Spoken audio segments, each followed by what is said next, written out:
She buried her husband in the spring, her daughter by summer, and by the time the first frost bit the plains, she was standing at the gate of a stranger's ranch with 31 cents, a broken suitcase, and a letter nobody believed in. The man inside had stopped feeding his own children properly. The woman watching from the window had already decided to hate her, and the kitchen, the one place Margaret Ellison had left in the world, was bare down to the bones. If you've ever had to rebuild your life from absolute zero, stay with me. This one's for you. Drop your city in the comments below. I want to see how far this story travels.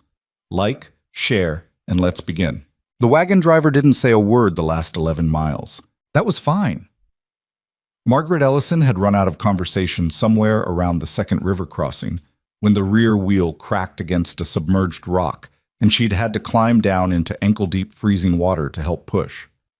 The driver, a barrel-chested man named Cord who smelled permanently of pipe tobacco and wet leather, had grunted something that might have been an apology and then gone back to staring at his horse's hindquarters like they held the answers to life's great mysteries. So Margaret sat with her back straight and her hands folded in her lap, watching the Colorado high plains unspool around her, and she tried very hard not to think about the fact that she was riding toward a job she wasn't sure she'd get, in a place she'd never seen, for a man she'd never met, based entirely on a letter of introduction written by a Methodist minister who had known her mother 30 years ago. Not exactly a solid foundation. But then, she'd been building on shaky ground for most of the past year. The travel bag at her feet, brown leather, one brass clasp replaced with a strip of rawhide because the original had snapped in Memphis, held everything she owned in the world. 3 dresses, a wool shawl her mother had made, a small tin of dried herbs she'd been hoarding since Kansas City because you never knew, a photograph she hadn't been able to look at since July, wrapped in a square of muslin and pushed to the very bottom beneath her extra stockings. She didn't think about the photograph. She thought about the letter instead. To Mr. Silas Mercer of Briar Ridge Ranch, Colfax County, Colorado Territory. I write on behalf of Mrs. Margaret Ellison, widow, formerly of Nashville, Tennessee. I have known the Halloway family, Mrs. Ellison's people, for the better part of 3 decades, and I can attest to the character and capability of this woman without reservation. She is a skilled cook of considerable talent, a woman of steady temperament and moral uprightness, and she is in present need of honest employment. I commend her to you without qualification. Yours in faith, Reverend Thomas Aldrich, First Methodist Church of Abilene, Kansas. Margaret had read it so many times the fold lines were going soft. She wasn't sure why she kept reading it. Maybe because it was the most anyone had said about her worth in months.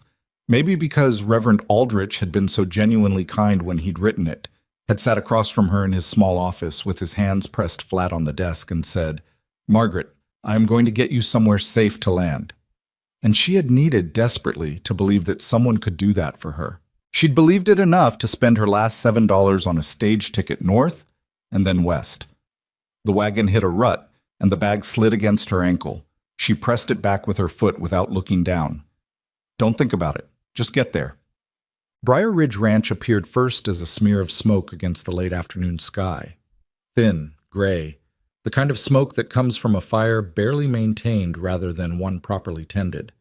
Then came the smell of cattle, and the distant sound of someone hammering something with more frustration than precision.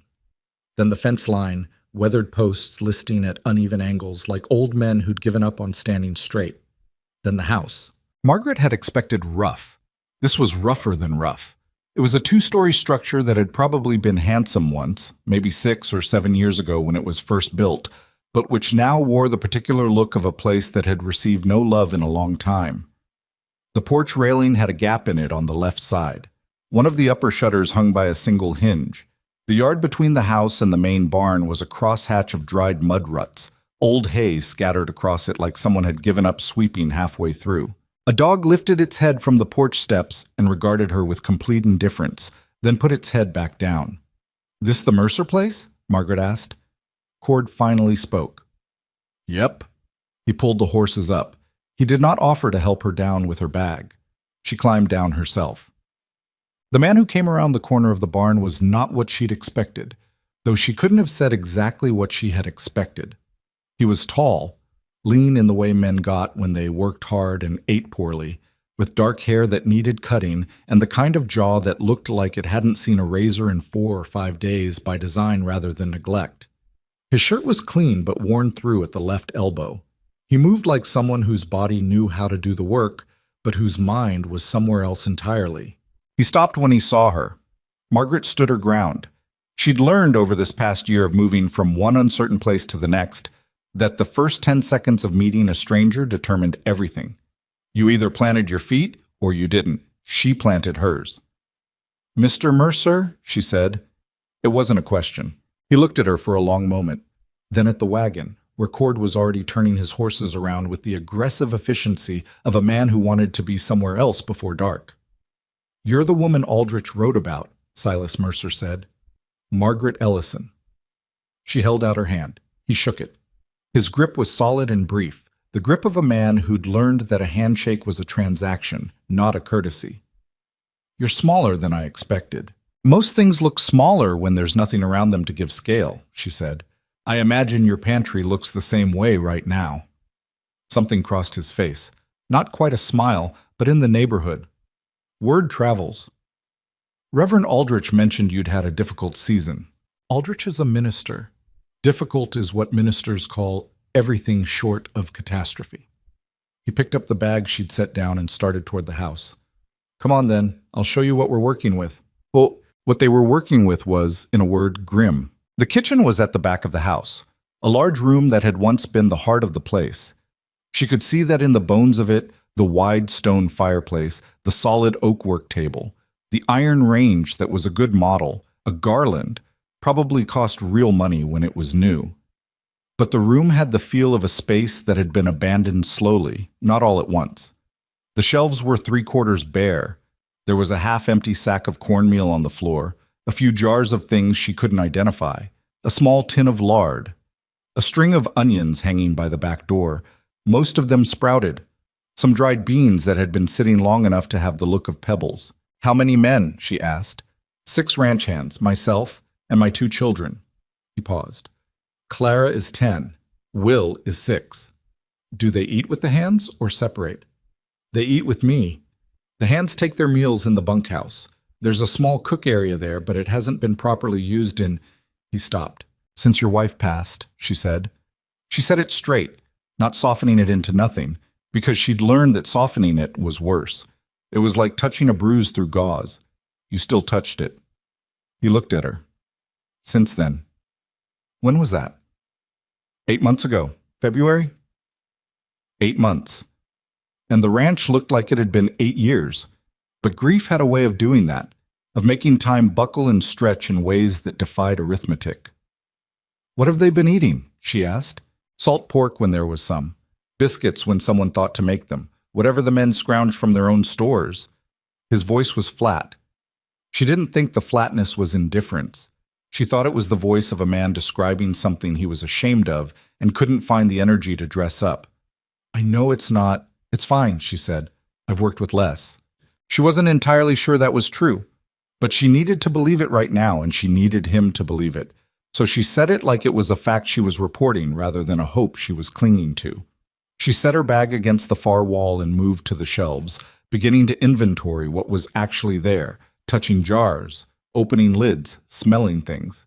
"The children," she said, her back to him. "Do they sleep all right? Eat when food's put in front of them?" A pause. "Clara doesn't eat much. Will has nightmares." She nodded. She kept her face turned away from him so he wouldn't see whatever was moving across it. "All right," she said. "I'll need to ride into town for proper supplies eventually, but tonight I can work with this. Town's 9 miles. Then I'll need a horse. Tomorrow. Tomorrow's fine." She turned around. "Where do I sleep?" But the room she was given was small, a former storage room off the back hall, repurposed with a cot and a washstand and a lamp that worked if you held the wick down with a pin. It wasn't much. It was quiet, though. She'd learned to value quiet above almost everything else. She didn't unpack the bag. Not yet. Getting too comfortable before you knew you were staying was how you made the leaving harder. She washed her face and her hands, looked at herself in the small square mirror above the washstand. She was thinner than she'd been a year ago. The months of poor eating on the road had hollowed out her cheeks slightly. She had her mother's eyes, dark, direct, the kind of eyes people occasionally found unnerving because they didn't look away from things the way polite eyes were supposed to. She looked away from the mirror. She went to find the kitchen again. She nearly walked into the woman on the stairs. The woman was standing at the bottom of the main staircase in the front hall, arms crossed, wearing a dark green dress that was well-made and well-maintained, a stark contrast to everything else in the house. She was perhaps 50, with gray-streaked hair pinned severely and a face that had probably been pretty once and had since decided to put that behind it. She was looking at Margaret with the particular expression of a person who has already made up their mind and is merely conducting the formality of a first impression. "You must be Mrs. Hale," Margaret said. The woman's eyes moved over her in a way that managed to be both brief and comprehensive. "And you're the cook Silas telegraphed for." "Margaret Ellison." That single syllable contained an entire essay of skepticism. "You're younger than I expected. I've been told I'll grow out of it." Mrs. Hale didn't smile.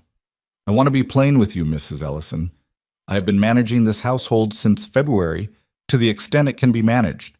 I know what's in the pantry and what isn't. I know what the children need and don't need. I am Silas's sister-in-law, and I have been here through the worst of it, which is more than I can say for—" She stopped herself, started again. "I want to be sure you understand the situation before you start making any grand plans." Margaret looked at her steadily. "I understand the situation, Mrs. Hale." "Do you? You're telling me you have a stake here. You're telling me not to come in and disrupt what you've built." Margaret kept her voice even. "I hear you. I'm not here to disrupt anything. I'm here to cook." Mrs. Hale studied her. The scrutiny was open, unhurried, designed, Margaret suspected, to make people uncomfortable enough to look away or start explaining themselves too much. Margaret did neither. "Dinner is normally served at 6, Mrs. Hale said finally. "Then I'll have it ready at 6. She went back to the kitchen. She found the children in there. The girl, Clara, was sitting at the oak work table with a book open in front of her that she wasn't reading. She had her father's dark hair and an expression of careful blankness that Margaret recognized immediately because she'd worn it herself. It was the face you put on when the world kept expecting things from you that you didn't have left to give. The boy, Will, was under the table, not hiding exactly, just under the table, sitting cross-legged on the floor with a small carved wooden horse in his hands, turning it over and over. "Hello," Margaret said. She didn't crouch down, didn't do the thing adults did where they folded themselves up to get to a child's level as if that could paper over the fact that they were still strangers.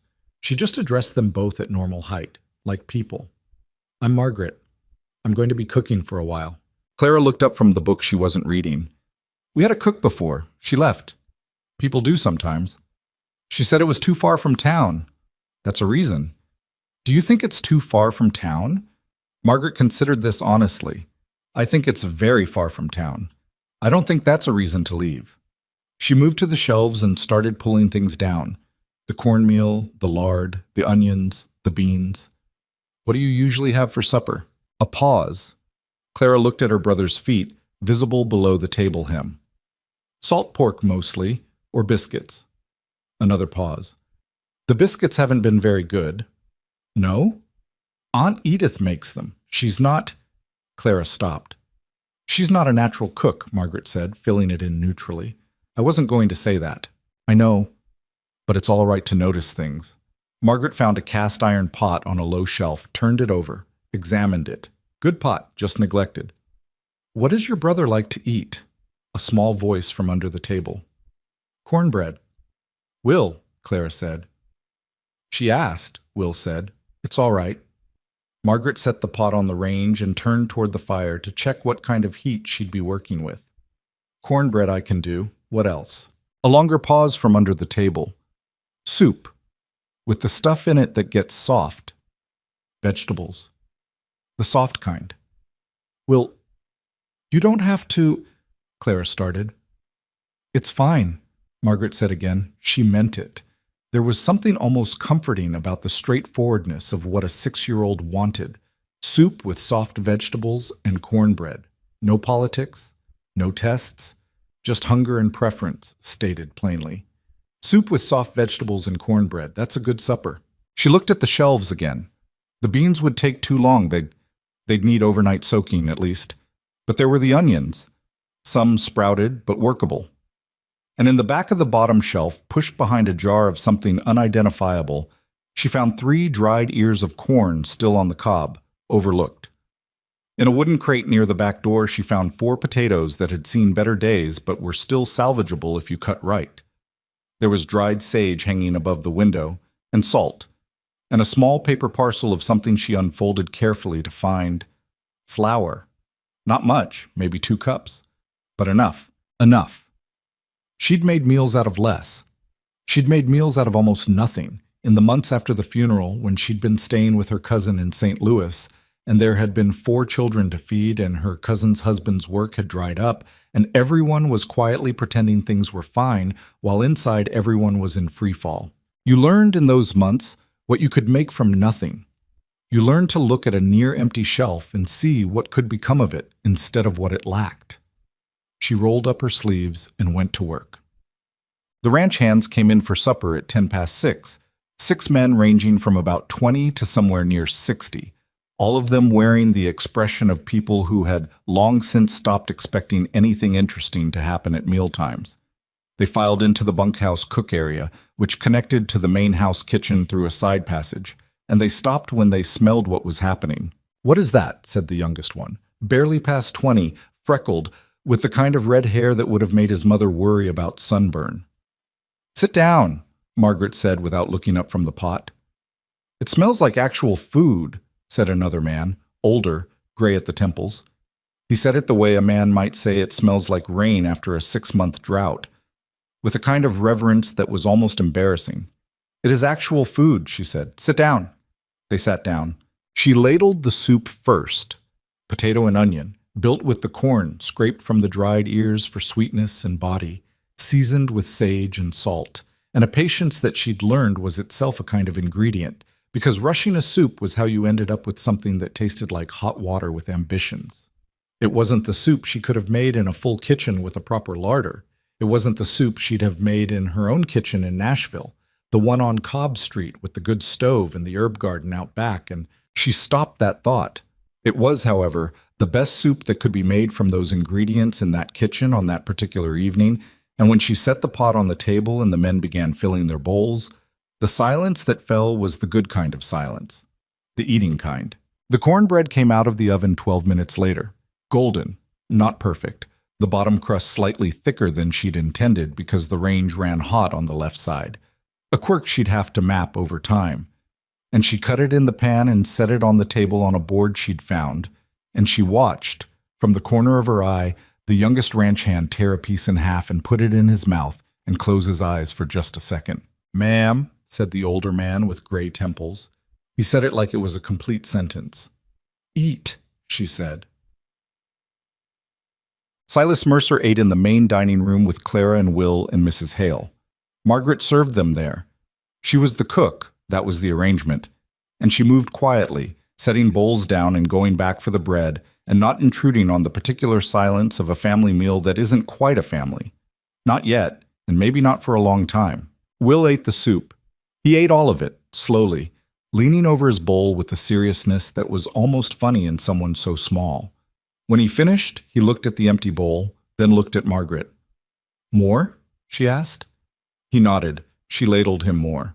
Clara ate with more restraint, the careful eating of a 10-year-old girl who has been told, or has told herself, that she needs to hold herself together at all times, because holding herself together is the thing she's decided she can control.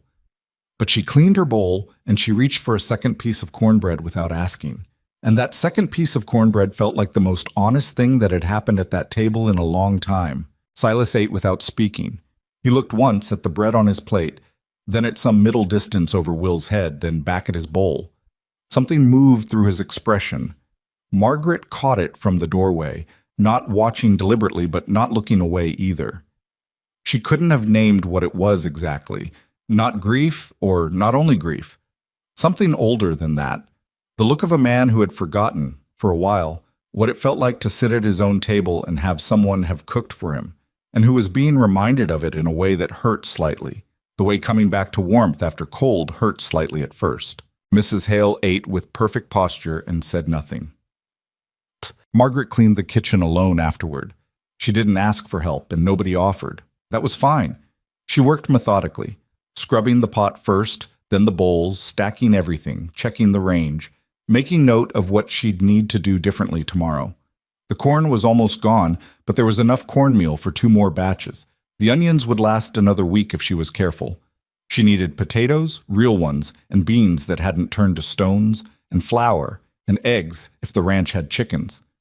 She hadn't seen any, but that didn't mean there weren't any. She needed to see the whole property in daylight. She was drying the last bowl when she heard the sound. It was small. Coming from the hallway, the narrow back hallway off the kitchen that led to the servants' quarters, which was where her room was. She hung up the drying cloth and walked to the door and looked out. Will was sitting on the floor of the hall, back against the wall, the wooden horse in both hands. He wasn't crying. He was doing something that was one step removed from crying, that particular stillness that comes right before or right after, when the body doesn't have anything left to produce but the weight of it is still sitting there on the chest, pressing down. Margaret sat down on the floor next to him.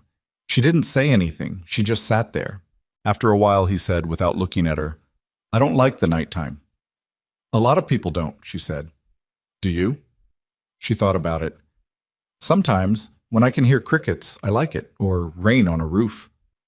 "What about when it's quiet?" "When it's quiet, it's harder," she admitted. He turned the horse over in his hands.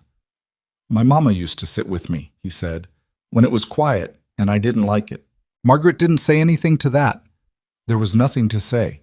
The truth of it was complete in itself, and she'd learned the hard way that trying to say something useful to that kind of truth only made it smaller.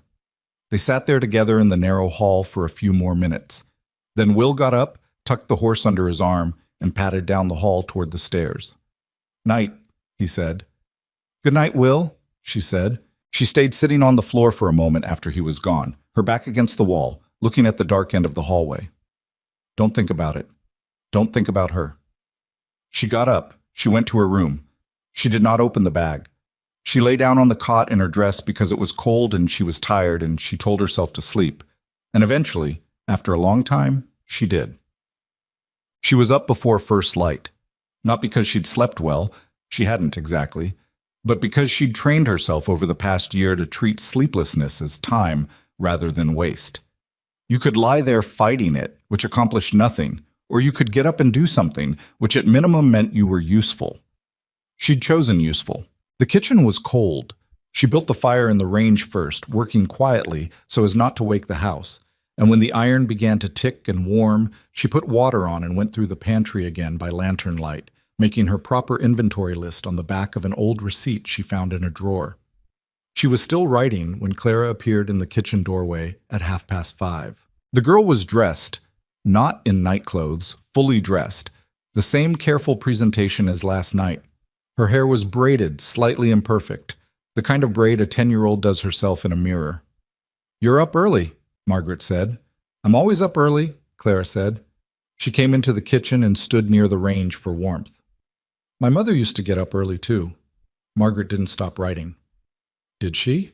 "She said the morning belonged to whoever claimed it first." A pause. "I don't know if that's actually true, it's just what she said." "Could be both," Margaret said. "Things can be true and also something someone said." Clara watched her writing for a moment. "What are you doing?" "Making a list of what we need from town." "It's a long list." "It is." "Are you going to stay?" Clara asked. Straight out, no preamble. Margaret looked up from the list. The girl was watching her with those careful eyes. The eyes of someone who had asked this question before, or variations of it, and had learned to brace for the answer. "I don't know yet," Margaret said, because that was honest, and she'd decided when she walked through the gate that whatever else she did here, she would not lie to the children. "I'm going to give it a real try. That's what I can promise." Clara considered this.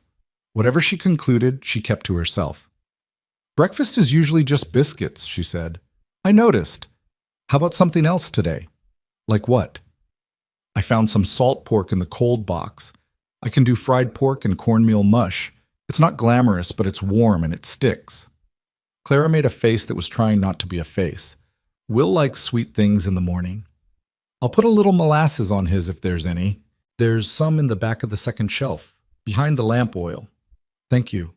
Margaret went to find it. Can you set the table? A pause. Brief, surprised. You want me to help? If you don't want to, you don't have to. Another pause. Then Clara went and found the plates. Silas came downstairs at 6. He stopped in the doorway of the kitchen the way his hands had stopped in the bunkhouse. That same arrested moment, that reorientation to a smell that didn't belong to the recent history of the house.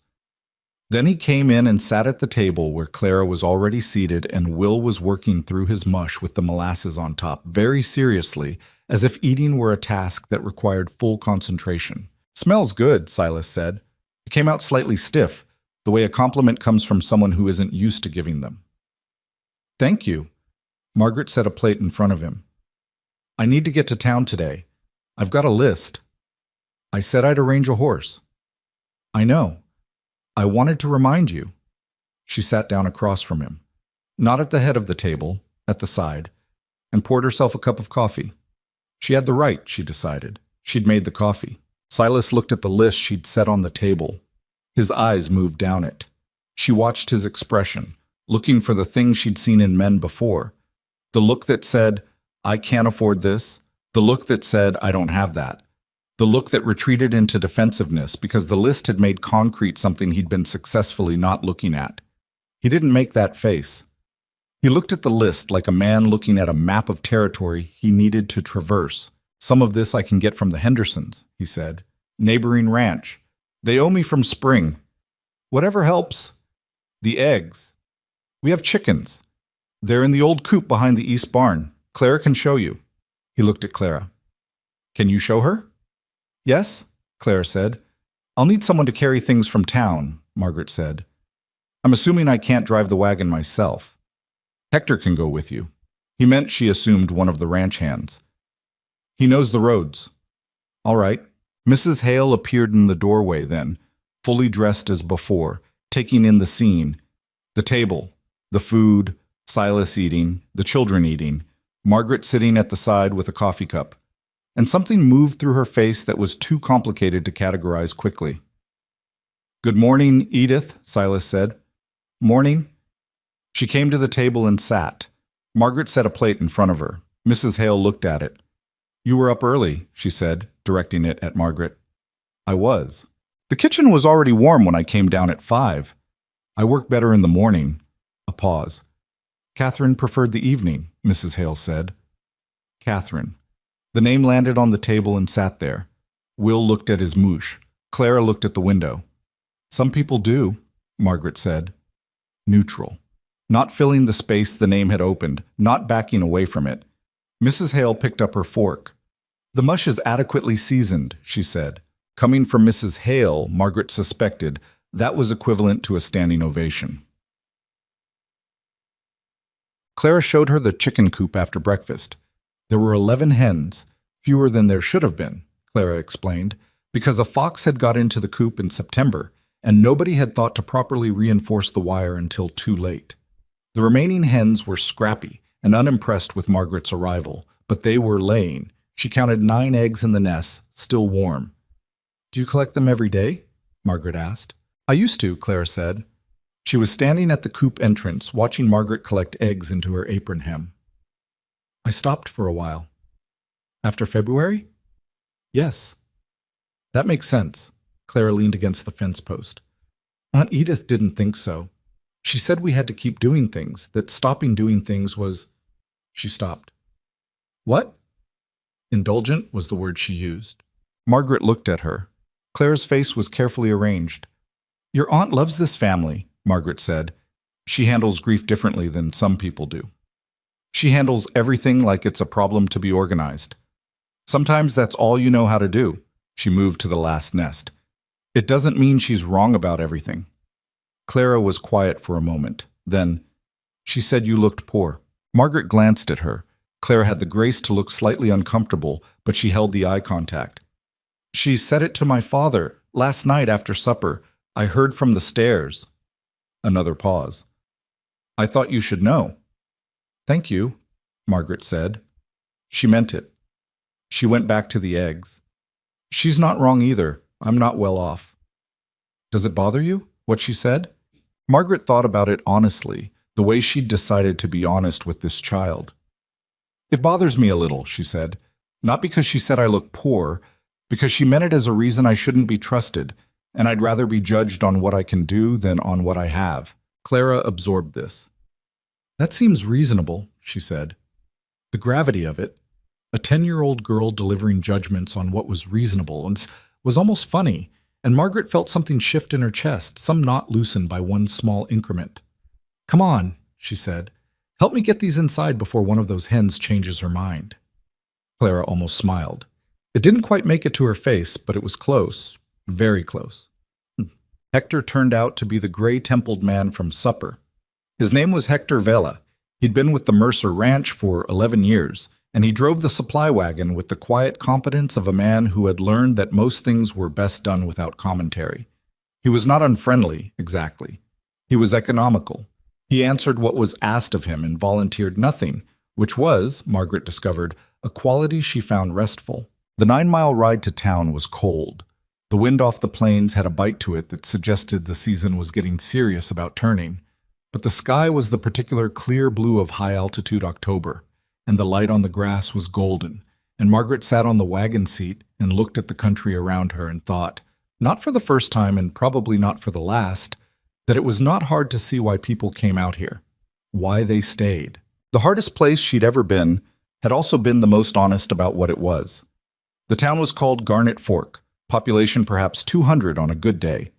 The general store was run by a compact woman named Mrs. Osterhaus, who knew immediately that Margaret was new to the area and who had opinions about most things but expressed them indirectly, through questions. "You're at the Mercer place, then?" she said as she filled Margaret's order. "Yes, ma'am." They've had a time of it. Packages being counted and stacked. Catherine Mercer was a good woman. Whole territory felt her loss. "So I've gathered." A glance over the counter. "The children are doing? They're managing. And Silas? He's managing too," Margaret said. "We all are." Mrs. Osterhaus looked at her for a moment with the evaluating eye of a woman who has seen many things pass through a small town and has learned to take accurate inventory. Then she nodded slightly, as if some private account had been settled, and went back to packing flour. "You'll need extra salt pork through the winter," she said. "The road to Garnet Fork gets bad in January. Stock up while you can." "I'll keep that in mind.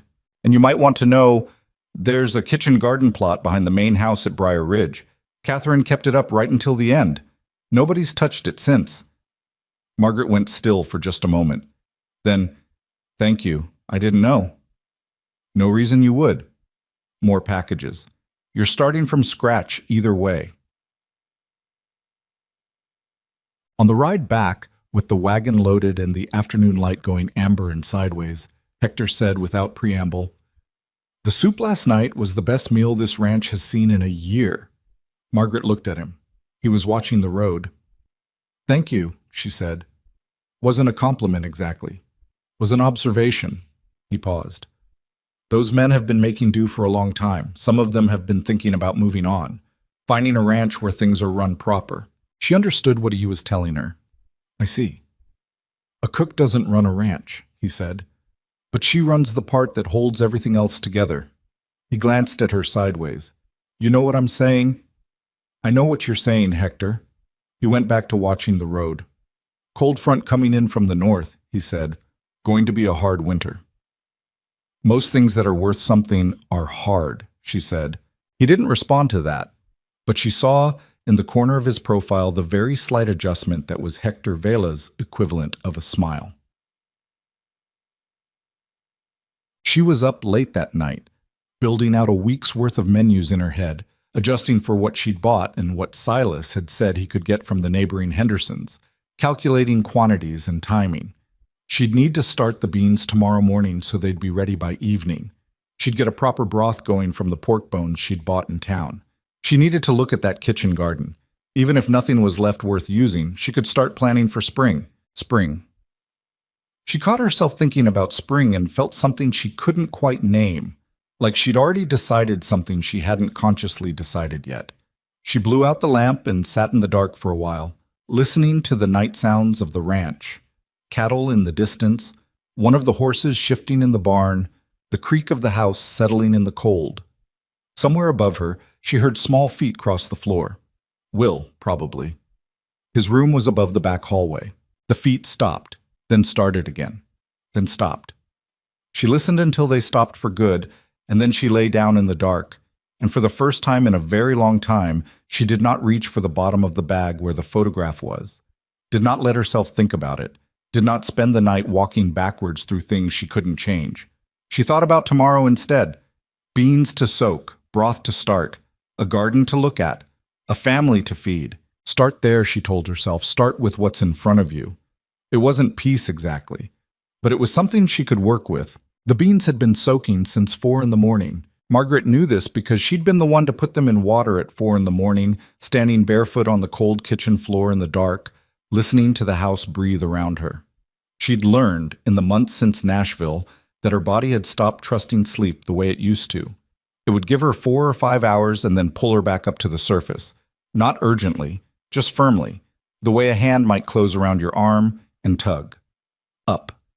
There are things to do. She didn't fight it anymore. By the time the ranch hands stirred at 5:30, the kitchen was warm, the broth was going, pork bones from yesterday's town run, an onion split in half and charred cut side down in the pan first, because that was how her mother had taught her, because the char gave it depth, gave it something. And Margaret was working through the flour she'd bought, calculating quantities, mapping out the week in her head the way she used to map the garden plot on Cobb Street, row by row. That was the thought she cut off. She was getting better at cutting them off. Not perfect. Better. Hector was the first one through the kitchen passage from the bunkhouse side. He stopped, assessed the situation with the same quiet efficiency he brought to everything, poured himself a coffee from the pot on the range, and sat at the far end of the work table without being asked or asking. Broth, he said. For tonight, bean soup. He nodded, drank his coffee. After a moment, Mercer's going out to the east pasture this morning. Fence line's been giving trouble. All right. He'll be out through midday. She understood what he was telling her without quite saying it, that she'd have the house, and by extension the children, largely to herself through the morning. Whether he meant it as information or as something she should use, she wasn't sure. Maybe both. Thank you, Hector. He finished his coffee, set the cup in the dry sink, and went back through to the bunkhouse without another word. That was Hector. Complete sentences optional. Clara came down at her usual 5:30, hair braided, face arranged. She stood in the kitchen doorway and looked at the stove and the table and the particular organized state of controlled activity that Margaret seemed to generate wherever she stood, and something in her face shifted very slightly from its default careful blankness. What do you need? Clara asked. It was the first time she'd offered. Margaret didn't make anything of it, didn't turn and smile or thank her with too much warmth, because she'd noticed that Clara pulled back from that kind of response, retreated slightly behind her careful face when adults made too much of small things. Eggs? Margaret said. 9 if the hens cooperated, and I need someone to tell me what was in that kitchen garden. Clara was quiet for a moment. I haven't been back there since... She stopped. Since last spring. We don't have to go today. No. A pause. I'll show you. They collected the eggs first. 8 this morning, one hen apparently having taken the day off for personal reasons, which Clara reported with a solemnity that almost made Margaret smile. Then Clara led her around the east side of the house, past the woodpile that needed splitting, another thing on the mental list, and through a gate in a low fence to a plot of ground about 30 feet square that ran along the south-facing wall of the house. It was not in good shape, but it was not hopeless either. The beds were overgrown with late-season weeds, the kind that moved in fast when no one was watching.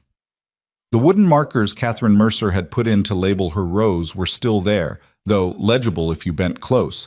Carrots, beets, kale, sage, thyme. The sage and thyme had survived on their own, as herbs tended to do, sprawling and woody but alive. In the corner nearest the house wall, a rosemary bush had grown enormous and slightly wild, as if it had been waiting for someone to notice it again. Clara stood at the garden edge and looked at it. Margaret looked at Clara. "She planted it the first spring after Will was born," Clara said. She wasn't talking to Margaret exactly. She was talking to the garden, or to some middle space between them. She said you couldn't be sad about anything if you were busy worrying about whether the carrots were coming in. "Sounds like she knew what she was doing," Margaret said. She knew what she was doing about most things. Clara crouched down and pulled a weed from near the thyme, not with any evident purpose, just something to do with her hands. "I didn't come out here after. I thought maybe if I did it would—" She dropped the weed. "I don't know. It seemed like it would make it more real." "Sometimes that's true," Margaret said, "and sometimes the opposite is true. Sometimes not going near the thing is what keeps it too real." Clara looked up at her. The look was evaluating, the same look she'd turned on Margaret over the cornbread 2 nights ago, checking for false notes. Finding none, apparently, because she looked back at the garden and said, "The beets might still be in the ground, if the frost hasn't got them. Will you help me check?" They spent 40 minutes in the garden. They found 7 beets, small but sound. They found the remnants of a kale bed that was, astonishingly, still producing. Kale being kale, indifferent to adversity. They cut rosemary and thyme and bundled them with a piece of string Clara found in her pocket, the way children's pockets always contained exactly the unexpected thing you needed. When they came back inside, Clara's careful face had a small crack in it. Not enough to call an expression, just a hairline difference in the set of her eyes. Margaret put the herbs on the work table and said, without turning around, "Your mother kept a good garden." A long silence. Then Clara said, "Yes, she did." She went upstairs to wake Will for breakfast. Margaret started on the eggs. The crack in the careful face was small, but it was there. That was enough for now. The morning moved forward the way mornings did on a working ranch. Not gently, not giving anyone time to think too much. The men came through for breakfast, ate the eggs and bread Margaret had made, and spread back out across the property like a tide going out. Will appeared and worked through a bowl of cornmeal with the same focused seriousness he brought to all eating, and then asked Margaret if he could bring his horse to the kitchen. "The wooden one?" she asked. He nodded. "It can come as far as the doorway," she said. "But horses don't come into kitchens. Health regulations." He looked at her with the suspicious squint of a 6-year-old who suspects he is being managed. "Horses aren't real in kitchens. They're wooden. The regulations apply to all horses regardless of material. It's a firm rule." He considered this for an extended moment, clearly running through his options. Then, "Okay." And he set the wooden horse in the doorway, propped against the frame, facing in, which was apparently the compromise position that satisfied both the spirit of the regulation and the horse's desire to observe proceedings. Margaret went about her work. Will sat in the doorway next to the horse and watched her. He didn't talk, which she was beginning to understand was his natural state. He was a watching child, a noticing child, taking things in through his eyes rather than asking questions about them.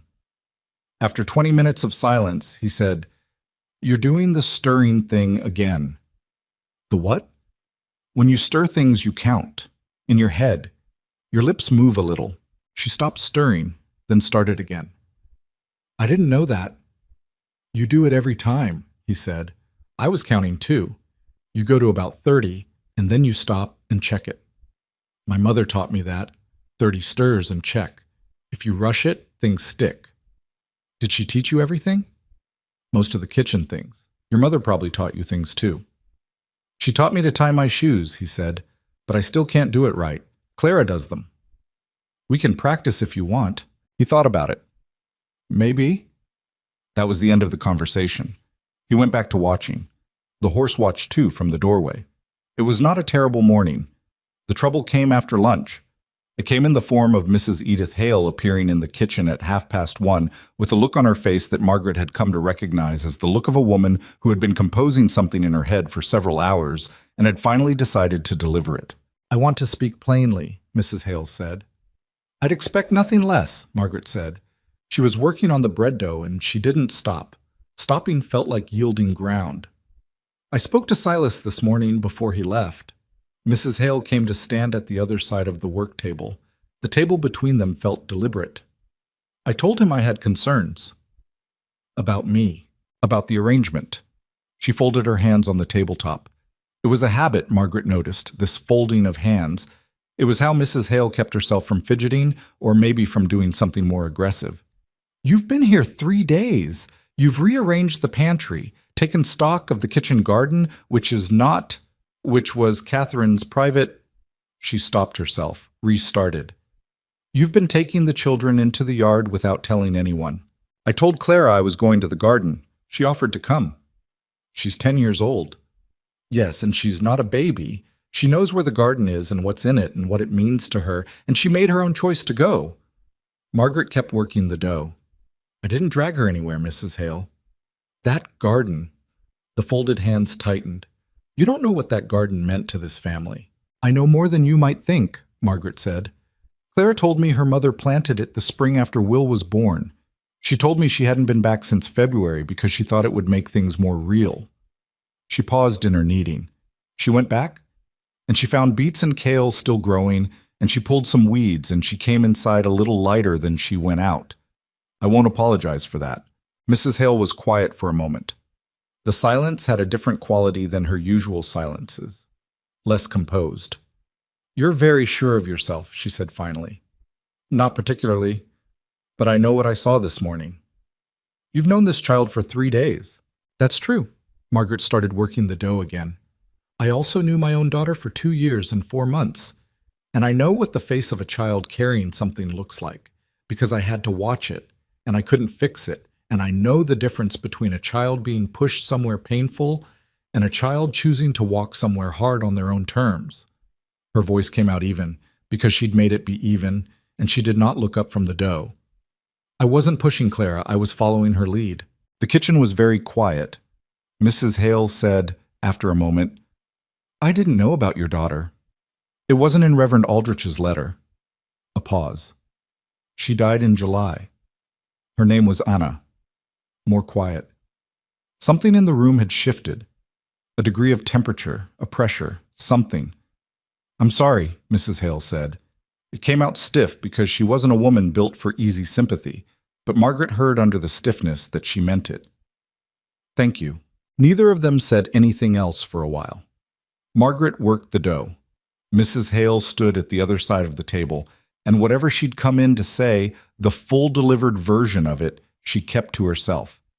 Then she said, The beets. How are you planning to use them? Margaret glanced up. In the soup tonight, with the beans and some of the kale. Catherine used to add a spoonful of vinegar at the end. It brightens everything. I usually do the same. A pause. Then something happened on Mrs. Hale's face that Margaret hadn't seen before. Not a smile exactly, more the precursor to one. The muscles moving in that direction and then thinking better of it. She always served bread on the side. Not in the soup. I'll have bread. All right. Mrs. Hale straightened, smoothed the front of her dress. I'll stay out of your kitchen this afternoon. You're welcome in the kitchen whenever you like, Mrs. Hale. It's not my kitchen. A long look. No, but you run it like it is. She left before Margaret could respond to that. Margaret stood at the work table looking at the space where she'd been. Then she went back to the dough, and she counted her strokes, and her lips moved very slightly, and she thought about the vinegar and about what it meant that Edith Hale had offered it, and she filed that away with the careful attention she gave to things that mattered. 30. She stopped and checked the dough. It was right. Silas came back from the east pasture at 3:30 with a long tear in his left jacket sleeve and the look of a man who had spent his afternoon losing an argument with a fence.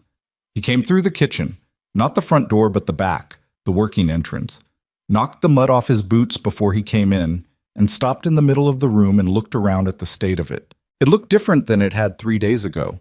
Not transformed, nothing dramatic, but worked in. The organized chaos of an active kitchen. Things in their places because someone had decided where their places were. The range radiating proper heat. The smell of the broth that had been going low and slow all day. The bread in its pans rising near the warmth. Long day? Margaret asked without looking up. Long enough? He poured himself a glass of water and stood at the window. Clara says you found the garden. She found it. I was there. There's not much left in it. Enough. There'll be more in spring if someone gets it turned and planted. She paused. I can do that, if I'm still here. He turned from the window. She felt the weight of the look without meeting it. Are you planning not to be? He asked. I'm not planning anything. I'm working one day at a time. That's not a straight answer. It's the straight answer I have. She turned to face him then. I won't promise you things I can't keep, Mr. Mercer. I can promise you that I'm here today and tomorrow and that I'm going to feed your family well and do the work I said I'd do. Further than that, she shook her head slightly.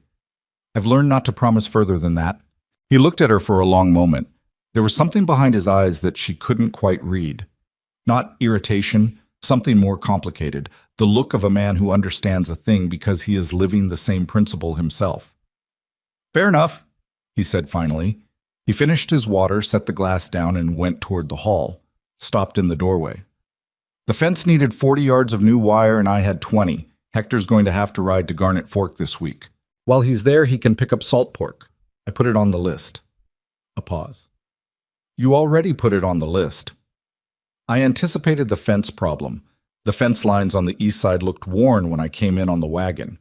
He turned and looked at her with an expression she hadn't seen on him yet. Not gratitude exactly, not even surprise. Something between the two.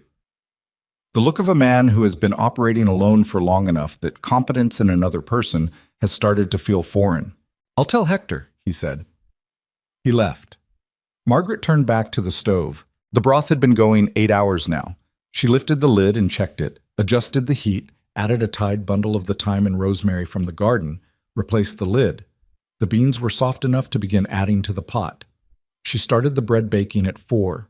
She cut the beets and blanched them, added them to the pot with the kale, and watched the color bleed into the broth, that deep, serious red purple that beets produced, turning the whole thing into something that looked like it had been made with intention, even if the ingredients had been scraped together from the edges of a failing season. At 5:30, Will appeared in the kitchen doorway. The wooden horse was already under his arm. Can the horse be in the doorway? He asked. Same as before. He arranged the horse against the doorframe and sat down next to it. He watched her finish the soup in silence. Then, it's red. From the beets. Is it going to taste like beets?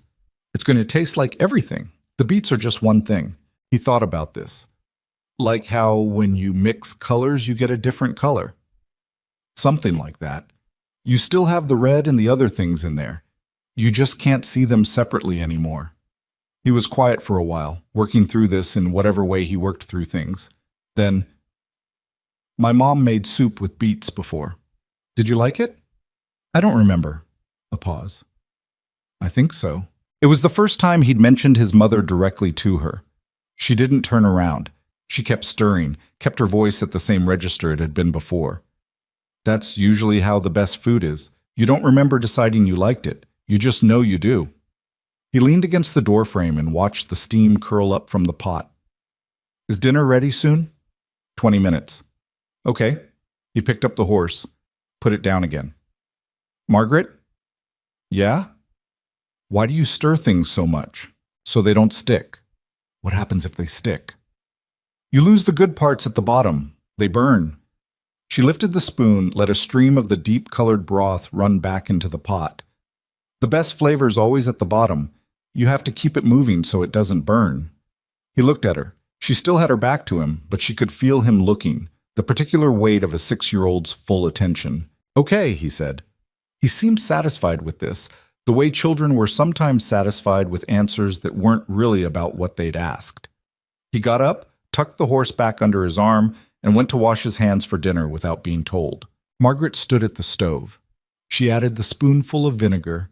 She'd told Mrs. Hale she would, and she hadn't said that just to say it, and she stirred it through and tasted it, and it was right.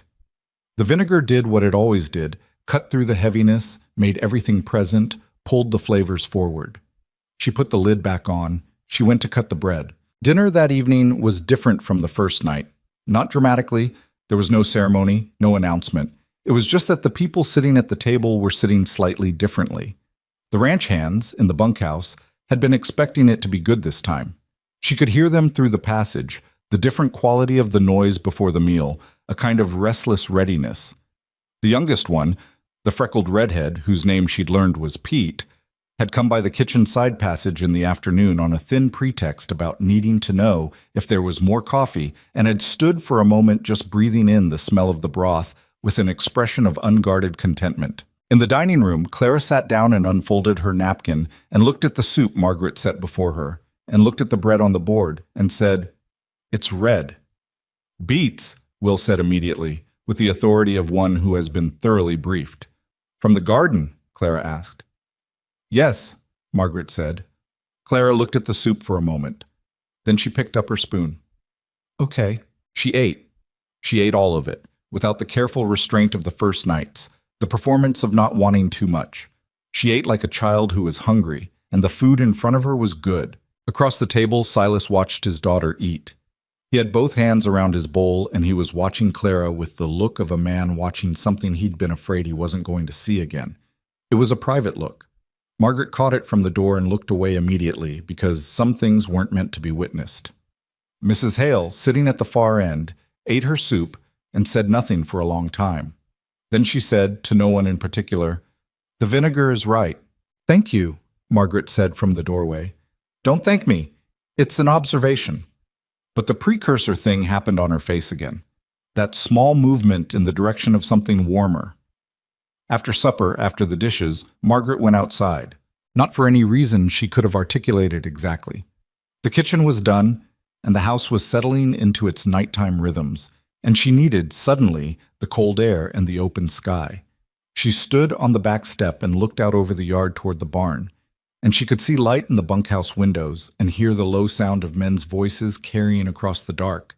And above everything, the sky was doing what the Colorado sky did at night, opening up in a way that felt almost reckless, stars stacked on stars, more than you needed, more than made sense. She stood there in the cold until she stopped needing to.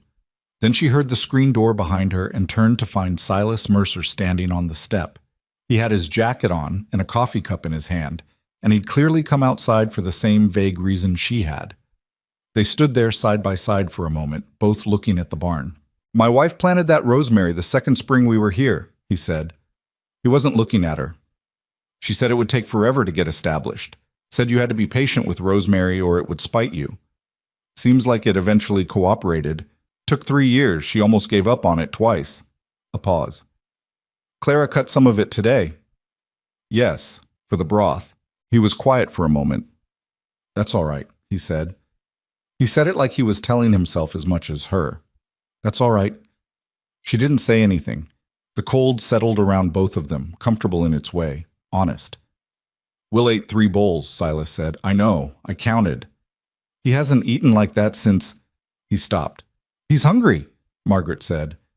He was waiting for someone to make something worth being hungry for. She paused. They both were. Silas turned his coffee cup in his hands.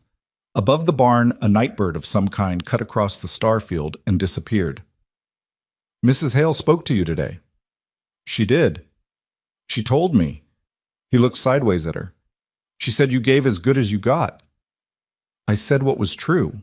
"That's pretty much what she said, too." He drank some coffee. She's not easy.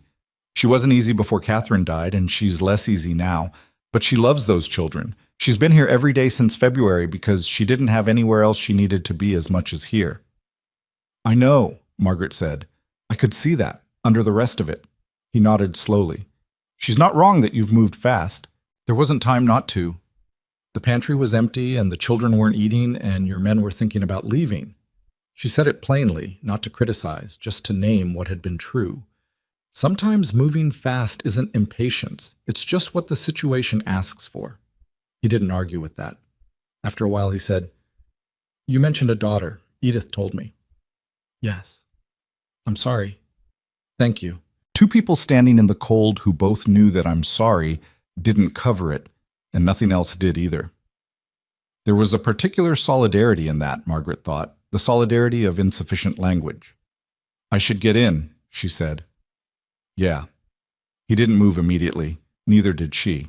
The ranch sat around them in the dark, imperfect, worn down, stitched together, and threatening to come apart at several seams, and also, underneath all of that, still here, still standing. The cattle moving somewhere in the dark, the light in the bunkhouse windows. The rosemary in the garden she couldn't see from here but knew was there, enormous and wild and waiting for spring. "Thank you," Silas said, "for today." It was just supper. It wasn't just supper. She thought about denying it. Didn't. "No," she said. It wasn't. She went inside. She cleaned the last cup she'd left soaking in the dry sink, hung it on its hook, checked the damper on the range to keep the overnight heat right. She moved through the routine of closing up a kitchen with the same care she gave everything, because a kitchen left properly at night was a kitchen that started right in the morning, and there was a long winter ahead, and they were going to need every good start they could get. She went to her room. She sat on the edge of the cot. She reached toward the bag and stopped, held her hand there in the air for a moment. Then she let it fall to her lap. Not tonight. Tonight she was going to think about tomorrow. About the bread she'd need to start earlier, about the chicken she thought she might be able to get from Hector's bunkhouse stores if she asked, about the way Clara had almost smiled at the garden gate, about Will's 3 bowls of soup. Start there, she told herself again. Start with what's in front of you. She lay down on the cot, and the ranch sounds came in through the thin wall, wind and cattle, and the ordinary music of a place trying to hold itself together. And she let them come, and she didn't fight them. And after a while, they were just part of the night, and after a while longer, she slept. The supplies from the Henderson ranch arrived on a Thursday, hauled over in 2 trips by a Henderson boy who couldn't have been older than 16, and who seemed deeply uncertain about where to put things until Margaret directed him with enough specificity that he stopped hesitating and started moving. 4 dozen eggs, a wheel of hard cheese wrapped in cloth, 2 bushels of winter squash, good firm ones, a smoked ham that made Pete, the freckled ranch hand, actually stop walking mid-stride when he came through the kitchen passage and caught the smell. "Is that a real ham?" he said. "It's a real ham," Margaret confirmed. "Like an actual—" "Pete." "Yes, ma'am." "Go find something to do." He went, but she heard him telling someone about the ham before he'd even cleared the yard. It was the end of the 2nd week, 14 days since she'd stepped off Cord's wagon with her 31 cents and her worn bag, and her letter that nobody had been sure would be enough. 2 weeks of early mornings and inventory lists and learning the specific complaints of the Garland range. It ran hot on the left, cold in the back right corner, and there was a drafting issue with the flue that meant certain winds would push smoke back down into the kitchen if you didn't watch the damper. And 2 weeks of learning the specific habits of this household, which were as individual and stubborn as the range's quirks. Will ate fastest when he was worried about something, slow when he was content. Clara, when the food was genuinely good, would stop eating at the 2/3 point and just sit for a moment before finishing, as if she needed to acknowledge that she was enjoying it before she let herself continue. Silas ate whatever was in front of him without appearing to taste it, usually, except on the evenings when he was tired enough that his defenses came down. And then he'd eat slowly and sometimes look up with an expression that wasn't quite present, like part of him was eating somewhere else, at some other table, in a different February, before everything. Mrs. Hale ate properly and commented rarely, but when she commented it was almost always accurate. 14 days, and Margaret knew all of this. She'd been watching, because watching was what she knew how to do, and because knowing the people you cooked for was how you cooked for them properly, and because there was nothing else she was certain of in this world right now, except this particular skill. The ham changed things at supper that night. She baked it low and slow with the last of the molasses and some of the mustard she'd found at the back of a shelf, and she roasted the squash with butter and a scraping of the hard cheese over the top, and she made real biscuits. Not Edith's biscuits, not out of cruelty but out of necessity, because she had enough flour now and enough technique. And when she set the table in the dining room and called the household, the 4 of them came in and stopped. Will said, "Oh." Clara said nothing, but she sat down fast, which was its own kind of statement.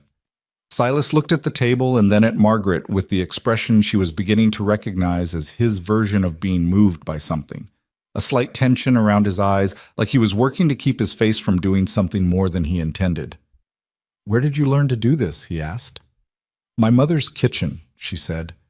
"Sit down before it gets cold." Even Mrs. Hale ate with something other than correctness that evening. She had a second biscuit. She didn't comment on it, and nobody else did either, but Margaret noticed, the way she noticed everything. After supper, after the dishes, Silas found her in the kitchen working on the week's supply list. He sat down at the work table across from her. Not the stance of a man coming to deliver something, just a man sitting at a table because there was nowhere else he particularly needed to be. The Henderson boy said his father wants to know if you'd be willing to cook for a gathering they're putting together in December, he said. Margaret looked up. A gathering?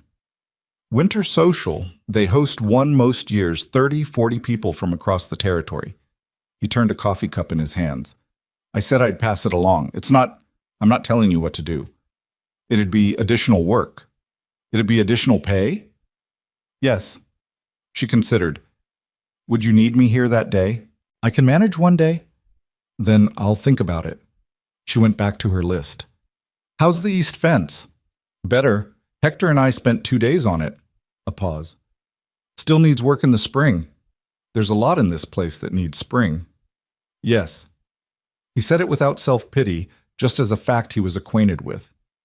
There is. She wrote flower on the list, and then looked at the word and thought about something that had been sitting in the back of her mind for 3 days since the Henderson supplies had arrived, and she'd started to see what was actually possible here with decent provisions and the time to work properly. There's a root cellar, she said, behind the east barn. Clara showed me. I know there is. It's half empty. What's in it is going to last through maybe January if we're careful. He said nothing. He knew what she was building toward. If someone digs and banks it proper before the ground freezes, she said, and if the garden gets turned and planted early in the spring, real planting, planned out, not just whatever seed is available, this place could feed itself through most of the year. Not everything, but most. She set down her pencil. I'd need to know it was going to happen, that there was a point to planning it. You're asking if you're going to be here in the spring, he said. I'm asking if there's a reason to plan like I will be. He was quiet for a long time. The range ticked. Outside, the wind had picked up, doing its November thing against the walls. What would you need? He asked finally. Seed money. Actual seeds, ordered before January. Time in the spring to work the garden properly, which means someone else handles the kitchen some mornings. She paused. And a reason. A reason. I've been a temporary thing my whole life lately, she said. Moving from one place to the next because I had to, not because I chose to. I'm not asking for promises. I'm asking if there's work here worth doing past the winter, because if there is, I want to do it. And if there isn't, I'd rather know now while there's still time to make other arrangements. He turned the cup in his hands. He had a habit of doing that when he was thinking, handling something while his mind worked, as if the physical contact kept him grounded. There's work here, he said, more than I can list. He looked at her directly. I'd like you to stay. She picked up her pencil. Then I'll plan for spring. It wasn't a grand declaration. It was 2 people at a kitchen table in November making a practical decision. But when she looked down at her supply list and added seeds, order by December at the bottom, her hand was not entirely steady. She didn't mention that. She ordered seeds. The hard freeze came in the last week of November, which meant the ground locked up before she'd been able to get as much turned in the garden as she wanted. But she got the rosemary properly pruned and mounded for protection, and she got the kale beds cut back right, and she got the onion sets in before the ground went completely solid, which was more than had been done the year before. The ranch hands helped, in the undemonstrative way that men helped when they respected someone's work. Hector showing up with a spade one morning without being asked, Pete carrying compost from the barn with more energy than the task required, the oldest hand, a man named Roy, who had worked cattle since before Margaret was born, appearing at the garden fence and watching her work with an expression of neutral approval. Your rows are straight, Roy said. My mother was particular about rows, she said. Straight rows are faster to work, he said. Took me 30 years to believe that. He went back to whatever he'd been doing. For Roy, that was the complete extent of a compliment.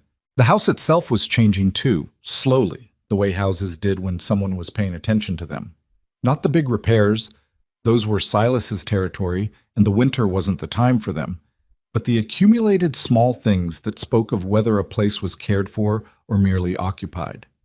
Margaret had found a crack in the kitchen window frame that was letting cold air seep in, and she'd packed it with oiled cloth as a temporary measure and told Silas it would need proper repair in spring, and he'd nodded and written it in a notebook he'd started keeping, which was itself a change. The notebook meant he was planning forward. Before, she suspected, the future had been a place he couldn't afford to look. Clara started helping with the kitchen voluntarily, not every day, but several times a week, appearing after school and standing at the work table with a look of focused interest. She had, Margaret discovered, a good palate, precise and honest. She would taste something and report exactly what she tasted without the softening that adults did, without saying it's good when it wasn't quite right. "The stew is salty," she said one afternoon, directly, without apology. Margaret tasted it. "You're right. What would you do? Add water or more potato to absorb it?" "Potato," Margaret said. "Water thins the flavor. Potato takes the salt without taking anything else." She handed Clara a potato and the peeler. "You do it." Clara peeled the potato, cut it, added it to the pot. They waited. Clara tasted again. "Better," she said. "Better's not the same as right."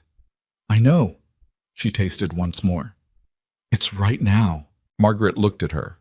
Clara was looking at the pot with a focused expression that was something close to satisfaction. "You have a good sense for it," Margaret said. "For cooking?" "For knowing when something's right. A lot of people never develop that. They need a recipe to tell them." Clara considered this. "My mother could tell by smell whether the bread was done. She never used the clock." "That's a long way past where you are now," Margaret said. "But it's the same thing, developed further." She went back to her own work. "You could get there." Clara didn't respond to that, but she stayed in the kitchen for another hour, which she didn't always do. The crisis came on a Wednesday in early December. It came in the form of a letter. Hector brought it back from Garnet Fork on his weekly supply run, along with a package of salt and the squash oil Margaret had ordered. He set it on the kitchen work table without comment. It was addressed to Margaret Ellison in a hand she didn't recognize immediately, and then stood looking at for a moment before opening it. It was from her cousin in St. Louis. Her cousin Dorothy, who had 4 children and a husband whose work had, apparently, recovered, and who had been feeling guilty since July about the fact that Margaret had left in difficult circumstances. The letter was warm and rambling, and in the middle of it, about halfway down the second page, was the thing that mattered. "Edmund's firm has a position opening in the spring. They need a housekeeper for one of the partners, a Mr. Baxter, who keeps a good house in the city proper, and the pay is $12 a month with room and board included. I know you are settled somewhere at present, but I wanted you to know that if you wish to come back to St. Louis, I could put your name forward without delay. Edmund thinks well of Mr. Baxter and says the household is well run and would suit a woman of your capabilities. Please let me know your thoughts at your earliest convenience. $12 a month. Room and board in a city house. Dorothy's handwriting, Dorothy's kitchen table. The smell of St. Louis in spring. She read the letter twice. Then she folded it and put it in her apron pocket and went back to the bread she'd been making. She told no one about it. Or she didn't tell anyone for 3 days, which amounted to nearly the same thing, except that it was also the 3 days during which things fell apart and then came back together in a different shape. It was Will who broke something, and it was not his fault.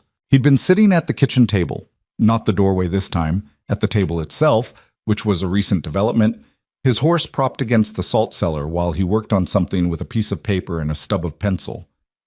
Drawing, she thought. He drew sometimes, small, careful drawings of horses and barns and things he'd seen. He was working on something now with great concentration, and Margaret was working at the range, and it should have been an ordinary afternoon. What happened was that Will reached for the salt cellar and knocked the wooden horse off the table. It fell, and the head snapped off clean at the neck. Will looked at the 2 pieces on the floor. He picked them up. He held the head in one hand and the body in the other and looked at them, and then his face did something that Margaret had never quite seen it do in the 5 weeks she'd been here. It broke. Not gradually. All at once. The careful 6-year-old composure that he wore like armor just broke. He didn't scream or throw anything. He sat at the table holding the 2 pieces of the horse, and he cried, the deep silent kind of crying that is worse than noise, the kind where the body shakes and the sound comes in waves, and the person producing it looks like they're drowning in something that has no bottom. Margaret crossed the kitchen and crouched beside his chair. She didn't tell him it was all right. She didn't tell him they could fix it. She put her hand on his back and she felt him shaking, and she stayed there. "My dad made it," Will said. Through the crying, the words coming out in the uneven way of someone trying to talk and breathe at the same time. He made it for me when I was 4. I know, she said, even though she hadn't known. I know. If it's broken forever. She thought about 100 things she could say to that. None of them were true enough. Yeah, she said, it might be. Why does everything break? She didn't have an answer for that one either. She kept her hand on his back. He cried for a while longer, and she stayed where she was, not moving away, not trying to hurry it towards something better. Eventually, he slowed, stopped. He looked at the 2 pieces in his hands. My dad can fix it, he said. It came out uncertain, like a question dressed as a statement. He might be able to, Margaret said. The crack is clean. Wood like that sometimes glues back solid. Really? Really. Let's put the pieces somewhere safe and ask him tonight. Will set the 2 pieces carefully on the table. He wiped his face with the back of his hand. He looked at Margaret with the eyes of a child who has been crying and is now slightly embarrassed about it, but not enough to apologize for it. Okay, he said. She went back to the range. Will picked up his pencil and went back to his drawing, though his hand shook slightly for the first few minutes. It was nothing in the grand scheme of a ranch, a winter, a family's grief, a broken toy, and a child crying in a kitchen. But when Silas came in at supper and Will showed him the 2 pieces of the horse and explained what had happened, and Silas sat down at the kitchen table and looked at the break with the focused attention of a man examining something that mattered enormously, and then said, I think I can fix this, bud. Let me get my glue pot. Something in that exchange, the father and the son at the kitchen table with the broken horse between them, was the most whole thing Margaret had seen since she arrived. She busied herself at the stove. She took the letter out of her apron pocket that night. She read it again. $12 a month. A city house. Dorothy's cooking, which was not bad nearby. A life that was comprehensible, that had edges she could see, that wouldn't ask her to be anything except competent in a measured way. She thought about the garden she'd planned for spring, the seed order she'd written out, Claire's face when she'd correctly seasoned the stew, Will's 3 bowls of soup on the second night, the notebook Silas had started keeping. She thought about a lot of things for a long time. Then she found a piece of paper and a pen and sat at the kitchen table. Will's pencil was still there. She moved it gently, and she wrote to Dorothy. Dear Dorothy, thank you for thinking of me and for Mr. Baxter's generous offer. Please give my regrets. I have found work that suits me, and I intend to stay through at least the spring. I will write more when I have time. I hope Edmund and the children are well. She sealed it. She put it on the shelf to go with Hector on his next trip to town. She did not feel certain. She did not feel the relief of a decision cleanly made. She felt the way she sometimes felt after adding vinegar to a soup, a sharpening, things coming into focus, the full complexity of what was in the pot becoming present and clear, and slightly more than she'd expected. She went to bed. The reckoning with Mrs. Hale came 4 days later, which was perhaps inevitable, because things with Mrs. Hale always came eventually. It wasn't planned. Margaret had been in the pantry doing a late November inventory, adjusting the winter projections, and Mrs. Hale had come to find the extra wool blankets she was sure were stored on the upper shelf, and the 2 of them had ended up in the small space of the pantry at the same time, which was tight enough that there was no pretending the other person wasn't there. I heard you got a letter from St. Louis, Mrs. Hale said. She was reaching for the shelf and not looking at Margaret. Edith Hale had a network, Margaret had come to understand, that involved knowing things without explaining how she'd come to know them. From my cousin, Margaret said. A job offer, I heard. You heard right. Margaret went back to her inventory. I turned it down. A pause. Mrs. Hale's hand stopped on the shelf. Why? Because I made a commitment here. A cook's agreement isn't... It wasn't just a cook's agreement, Margaret said. She said it quietly, not defensively. I told Clara I was going to give this a real try. I told her I'd plan for spring if there was a spring to plan for. That's the kind of promise I keep. Mrs. Hale was quiet. She pulled the wool blanket down from the shelf and stood holding it. I judged you poorly, she said. It came out the way hard things came out of Edith Hale, stiffly, quickly, like something expelled rather than offered. When you arrived, I decided you were... She stopped. I decided things about you before I knew anything. I know, Margaret said. Clara told me. Mrs. Hale closed her eyes briefly. Of course she did. She opened them. I said you looked poor. I meant it as more than a description of your dress. I know what you meant. I was wrong. Margaret looked at her. Edith Hale was standing in the pantry with a wool blanket in her arms and the expression of a woman who has been wrong and is not accustomed to it and is making herself say so because the alternative, going on without saying it, had become more uncomfortable than the saying. You were scared, Margaret said, not unkindly. Somebody new in Catherine's kitchen, somebody taking over something you'd been holding together by yourself for 8 months. That's not, Mrs. Hale started, then stopped. That's not wrong, she said. I know. Margaret turned back to her inventory. You don't have to apologize to me, Mrs. Hale, but I'll accept it if you want to give one. A long pause. The pantry was very small, and the two of them were very close together. I apologize, Mrs. Hale said, for what I said, and for how I said it. Thank you. You're us. You're good with the children. She said it like it cost something, this admission. Clara especially. Clara doesn't trust easily. I noticed.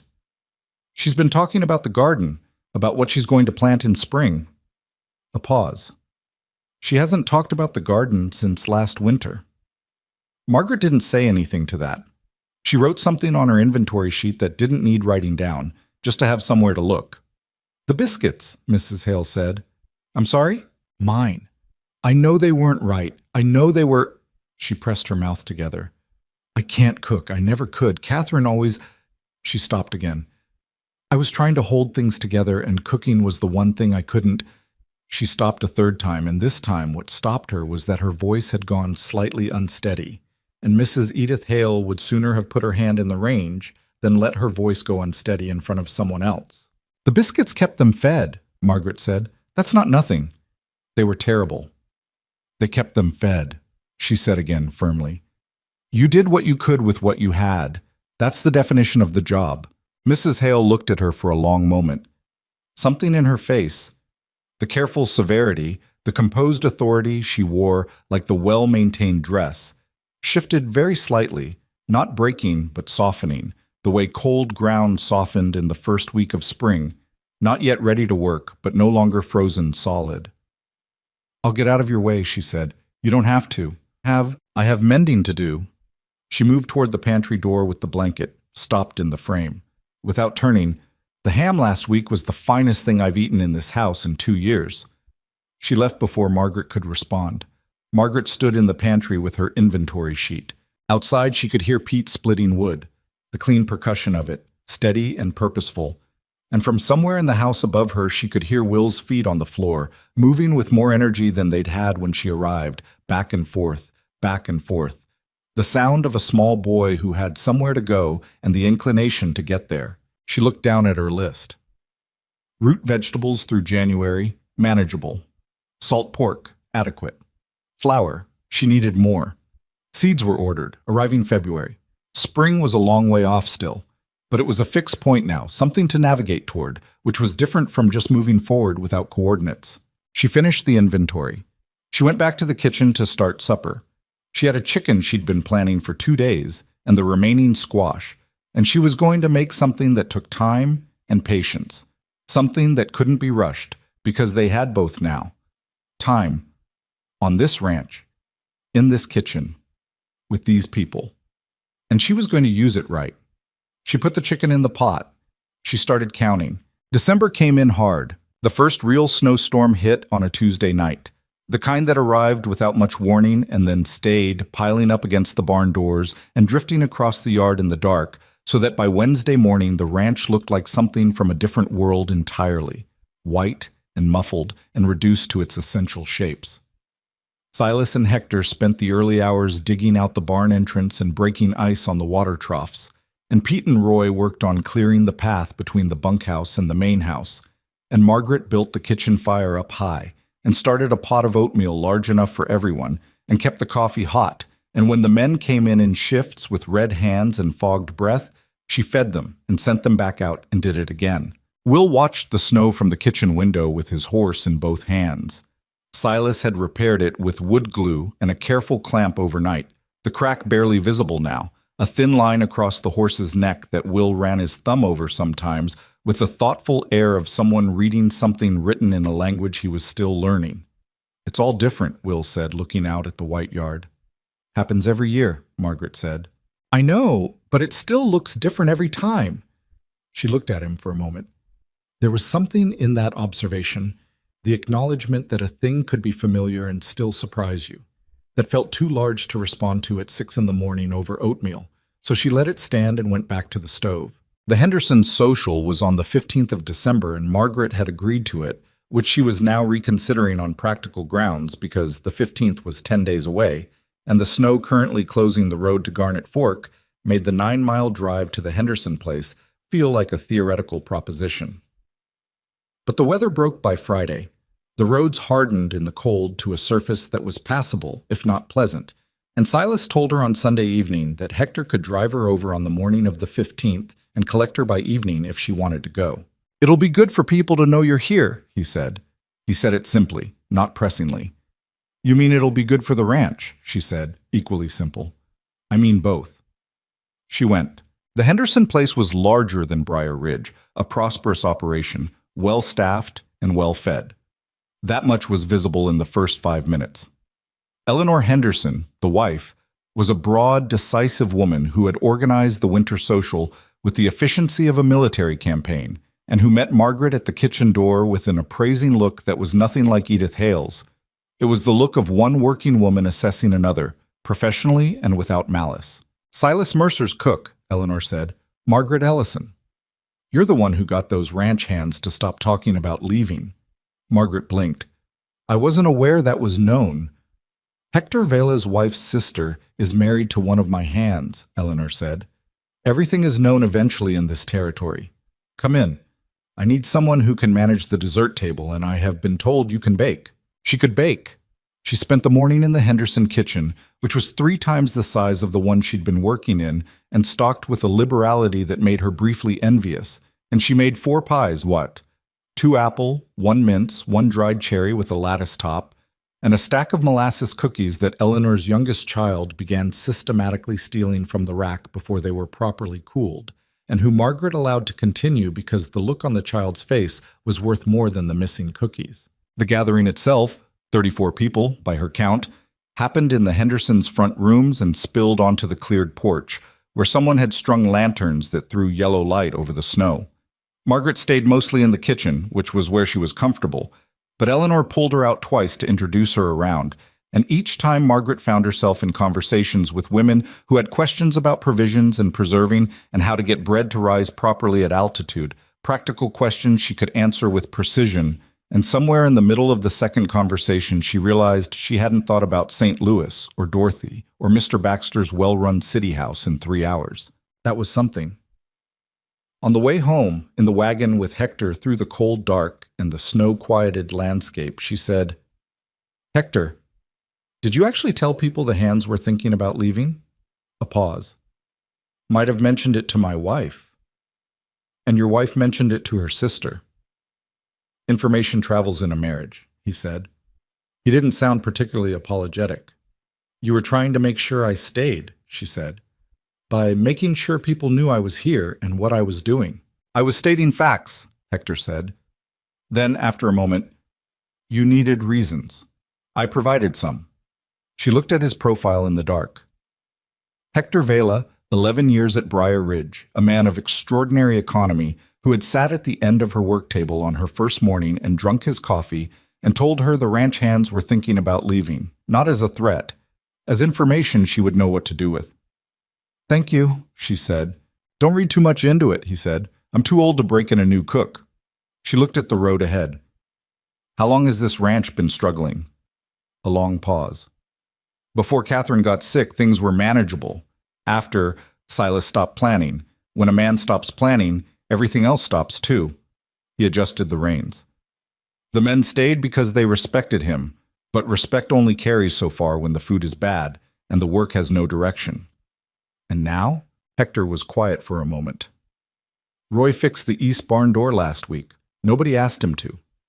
She understood. Roy, who had been at the ranch longer than anyone, who offered compliments about row spacing as the ceiling of his verbal expression, Roy had decided the ranch was worth fixing things in without being told. That was the measure of it. The proposal, which was not exactly a proposal, and also was exactly a proposal, happened on a Thursday evening in the third week of December.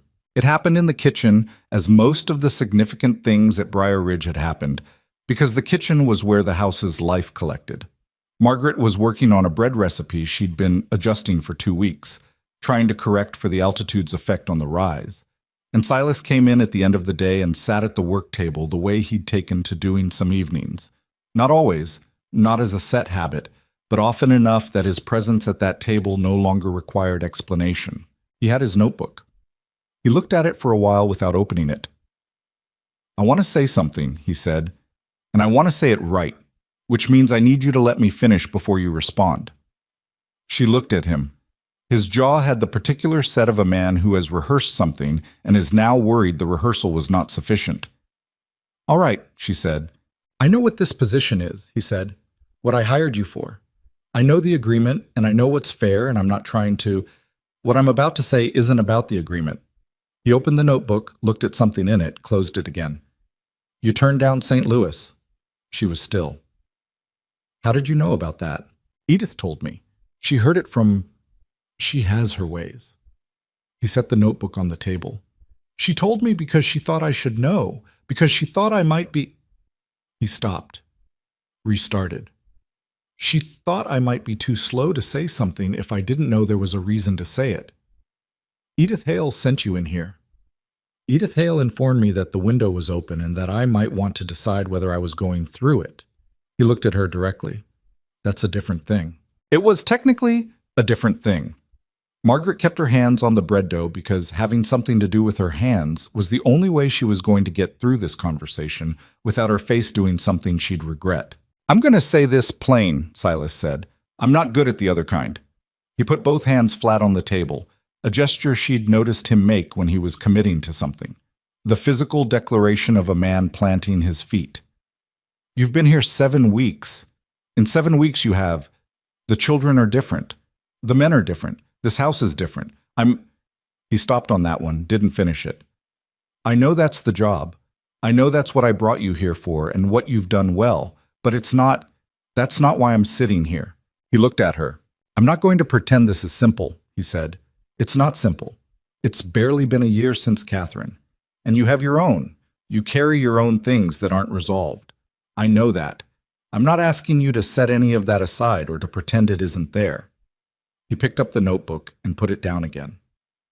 "What I'm asking, what I want to ask, is whether there's a version of the future where you're here, not as the cook, as..." He chose the word carefully. "As a partner. To this ranch, to these children, to..." And then he ran out of words, which was probably inevitable for a man who had told her on the first day that he wasn't good at the other kind. The kitchen was quiet enough that the fire in the range was audible. Margaret looked at the bread dough under her hands. She thought about what she'd been thinking about since the night she'd written to Dorothy. The seed list, the spring garden, Claire's face over the stew, Will's 3 bowls, Roy fixing the barn door without being asked, Hector in the dark on the wagon giving her reasons to stay. She thought about the photograph at the bottom of her bag that she still hadn't been able to look at, and about the fact that the not looking had gotten slightly less necessary over these weeks, without her quite noticing when that had shifted. She thought about what it meant to build something versus what it meant to maintain something, and how she had been maintaining for a long time, and this was the first thing in a year that had felt like building. "I told you in October," she said, "that I wasn't going to promise things further than I could keep them." "I remember. That's still true." She looked up at him. "I can't tell you I'm certain. I can't tell you the future without lying, and I won't do that to you or to those children." She held his gaze. "But I can tell you that I've been planning for spring as if I was going to be here, and I've been doing that because it felt right. Not because I was told to, because it felt like, this is where the work is, the real kind." He was watching her carefully. "That's not a no," he said. "It's not a no. Is it a yes?" She was quiet for a moment. "It's a yes to trying," she said. To doing it honestly, without pretending it's simpler than it is. Yes to staying through the spring and seeing what we're building and deciding from there with clear eyes. She paused. That's what I have. If that's enough to work with, it's enough, he said. He said it fast enough that it was clearly true, rather than considered. She looked at him, he looked at her. It was not a romantic moment in any conventional sense. She had flour on her hands and he had mud on his boots, and the kitchen smelled like bread, and the range was clicking, and there was nothing cinematic about any of it. But it was real, which was, she had learned, worth considerably more than cinematic. All right, she said. She went back to the bread. After a moment, he said, I should tell Clara and Will. Yes. How do I... He stopped. How do I tell them in a way that... Tell them honestly, she said. Tell them what it is. Children know when they're being managed, Clara especially. I know. He picked up his notebook, put it in his jacket pocket, stood up. Margaret. She looked up. Thank you, he said, for everything before this conversation. That was just the job, she said. No, it wasn't. He left before she could answer that. She stood at the work table and looked at the bread dough for a moment, at the impression her hands had left in it. Then she started working it again. It still needed time. Everything did. The conversation with the children happened the next morning at breakfast, and it did not go the way anyone planned it, because nothing with children went the way it was planned. Silas sat across from Clara and Will at the dining room table, and he had clearly thought about this overnight and had arrived at some version of what he wanted to say. He got about 2 sentences in.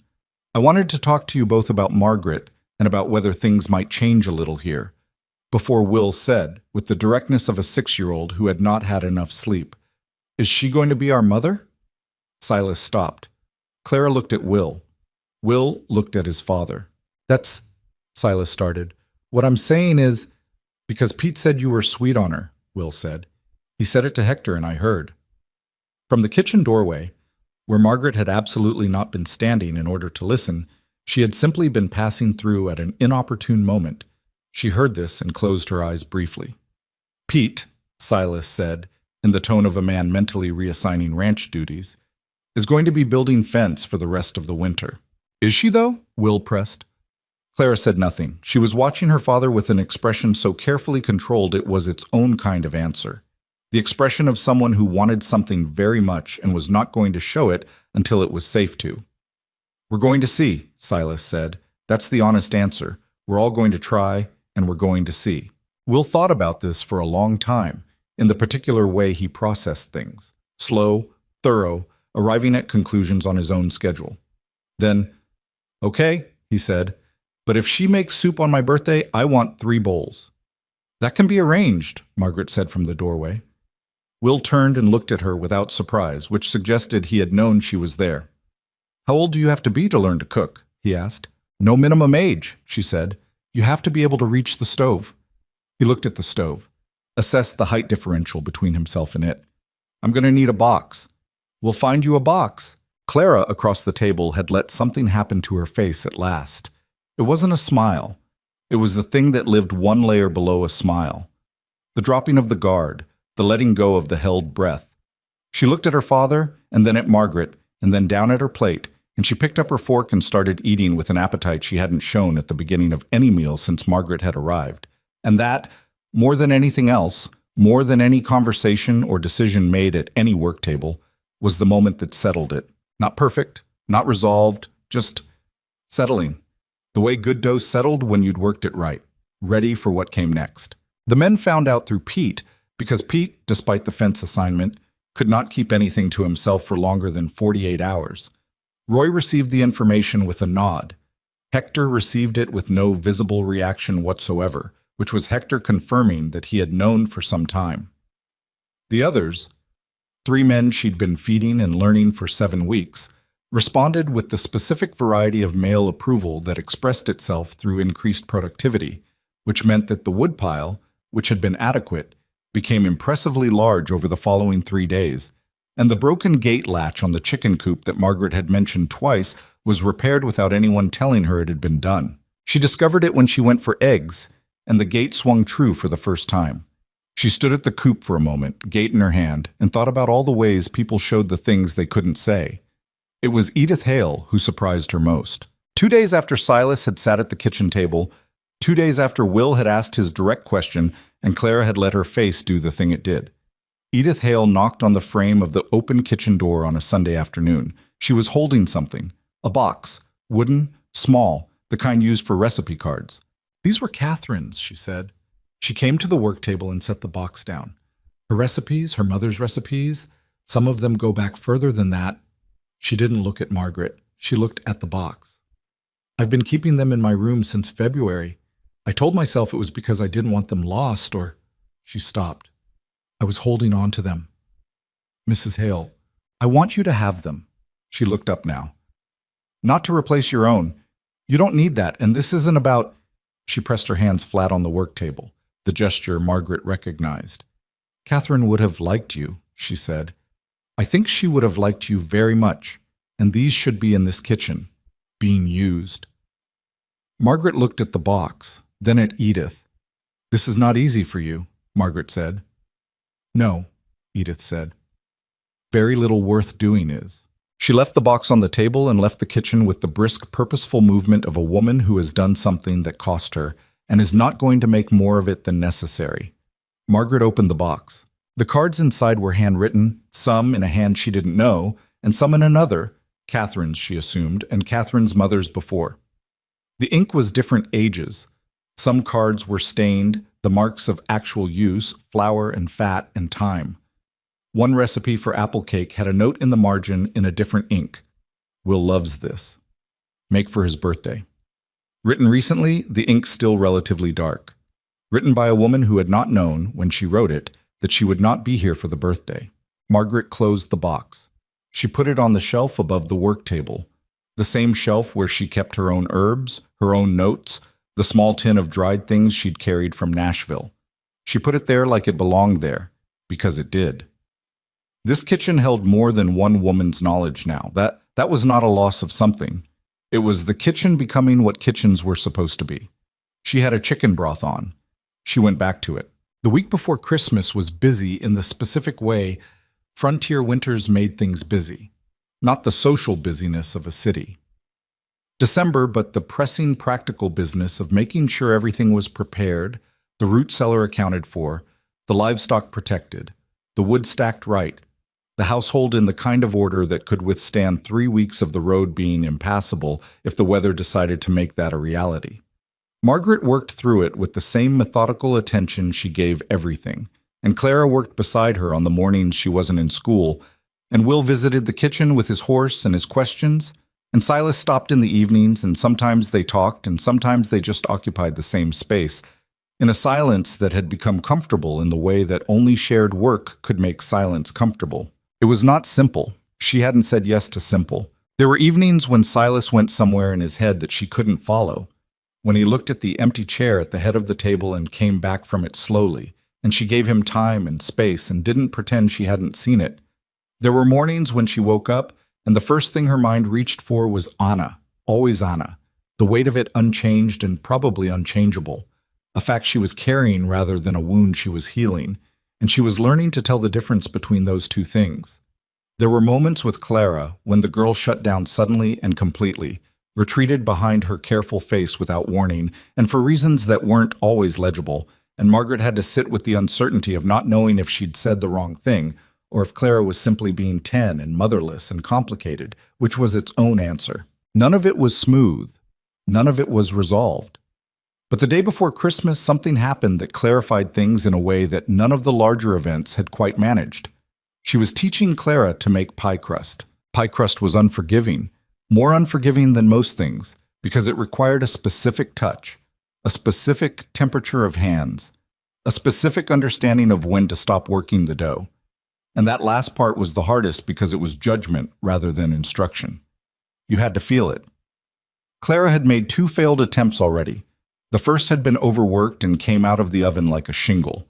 The second had been better but cracked at the edges. "You're thinking about it too hard," Margaret said.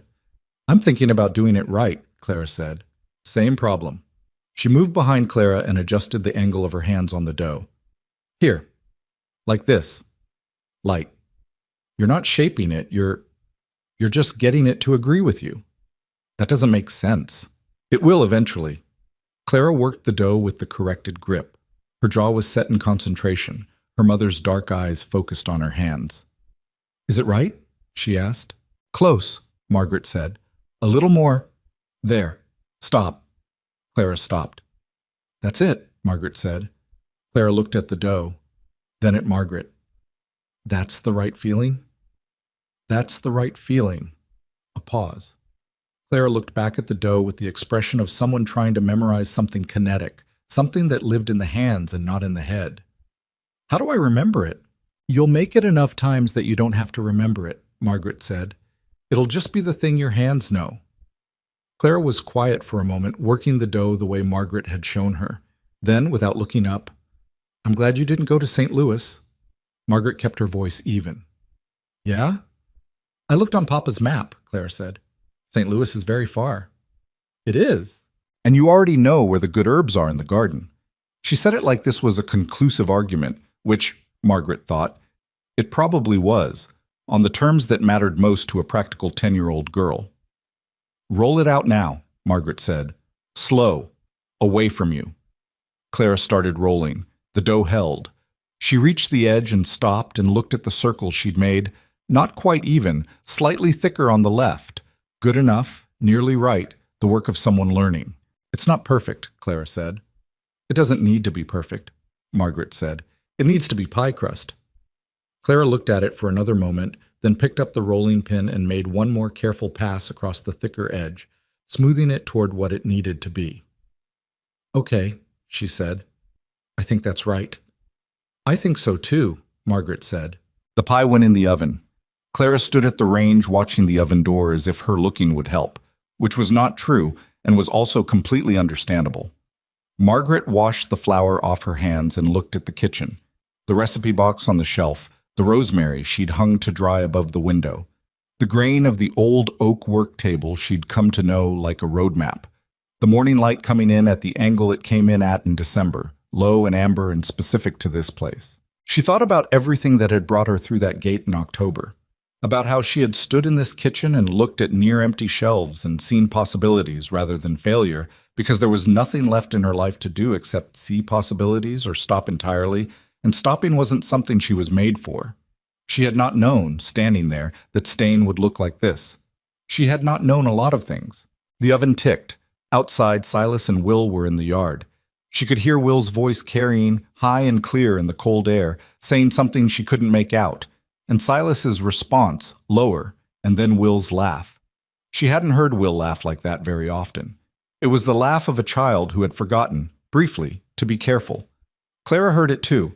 She looked at the window, then at the oven, then at the window again. Go, Margaret said. I'll watch the pie. It needs 7 more minutes. I know. Go. Clara went. Margaret heard the screen door bang behind her, heard her boots on the porch steps, heard her voice join the other 2 outside in the yard. She stood at the range alone in the kitchen. The pie had 6 minutes left. She could smell it already. The crust catching its color, the filling beginning to bubble at the edges, the specific smell of something made from effort and time, and the ordinary miracle of heat. She watched the oven door. She had 6 minutes, and then there would be pie, and then the day would continue. That was enough. For now, that was exactly enough. Christmas came and went without fanfare, which was how Briar Ridge had handled it apparently even before February. Silas being a man who found large celebrations faintly suspicious. Margaret made a proper dinner. Roast chicken, the last of the stored squash done with butter and sage, a cranberry preserve she'd put up in November from a crate of dried fruit Mrs. Osterhaus had talked her into buying, Clara's pie, which had come out better than the practice run. Edith Hale brought a bottle of port she'd been keeping since the previous December and set it on the table without ceremony, and Silas poured small glasses for the adults, and Will asked for some and was declined and accepted this with only moderate protest. It was not a perfect Christmas.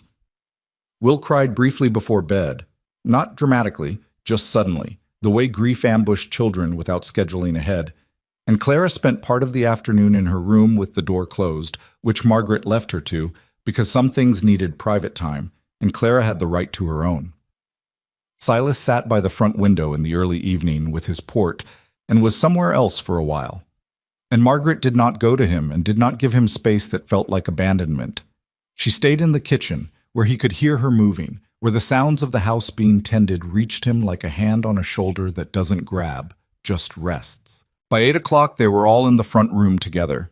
Will had fallen asleep against Edith's arm, which had surprised them both, Edith included. Clara was reading. Silas had come back from wherever he'd been. The fire was doing what fires did in December, which was the most useful thing any fire had ever done. Next year, Will said, half asleep, addressing no one in particular, I want a bigger chicken. Next year we'll have a bigger chicken, Margaret said. Promise? She looked at the top of his head, his eyes already closing. Yes, she said. I promise that. It was the first promise she'd made that reached past tomorrow. She felt it settle in her chest like something clicked into place. January was the hardest month. She had been warned by everyone who had an opinion about Colorado winters, Mrs. Osterhaus, Eleanor Henderson, Hector's wife. When Margaret had finally met her on the last supply run before the roads closed, that January was the month that tested what you were made of. They were right. The cold came down from the north in a way that felt personal, the temperature dropping low enough at night that the water in the kitchen basin had a thin skin of ice on it by morning, despite the banked fire. And the days were short and gray, and the wind found every gap in every wall and made its opinion known. The roads closed for 11 days in the second week of January, completely impassable.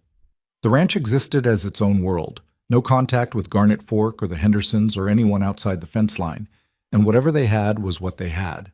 Margaret had planned for this. The root cellar was stocked. The flour and salt were adequate. The preserved things she'd put up through November, the cranberries, the dried beans she'd properly stored, the lard rendered from the hog Silas had butchered in late November, were exactly where she'd calculated they needed to be. What she hadn't planned for was what 11 days of confinement did to people.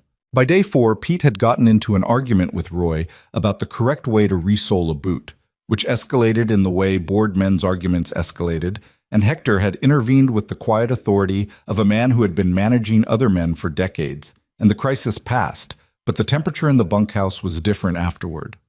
On day 6, Clara announced at breakfast that she didn't want to do her lessons.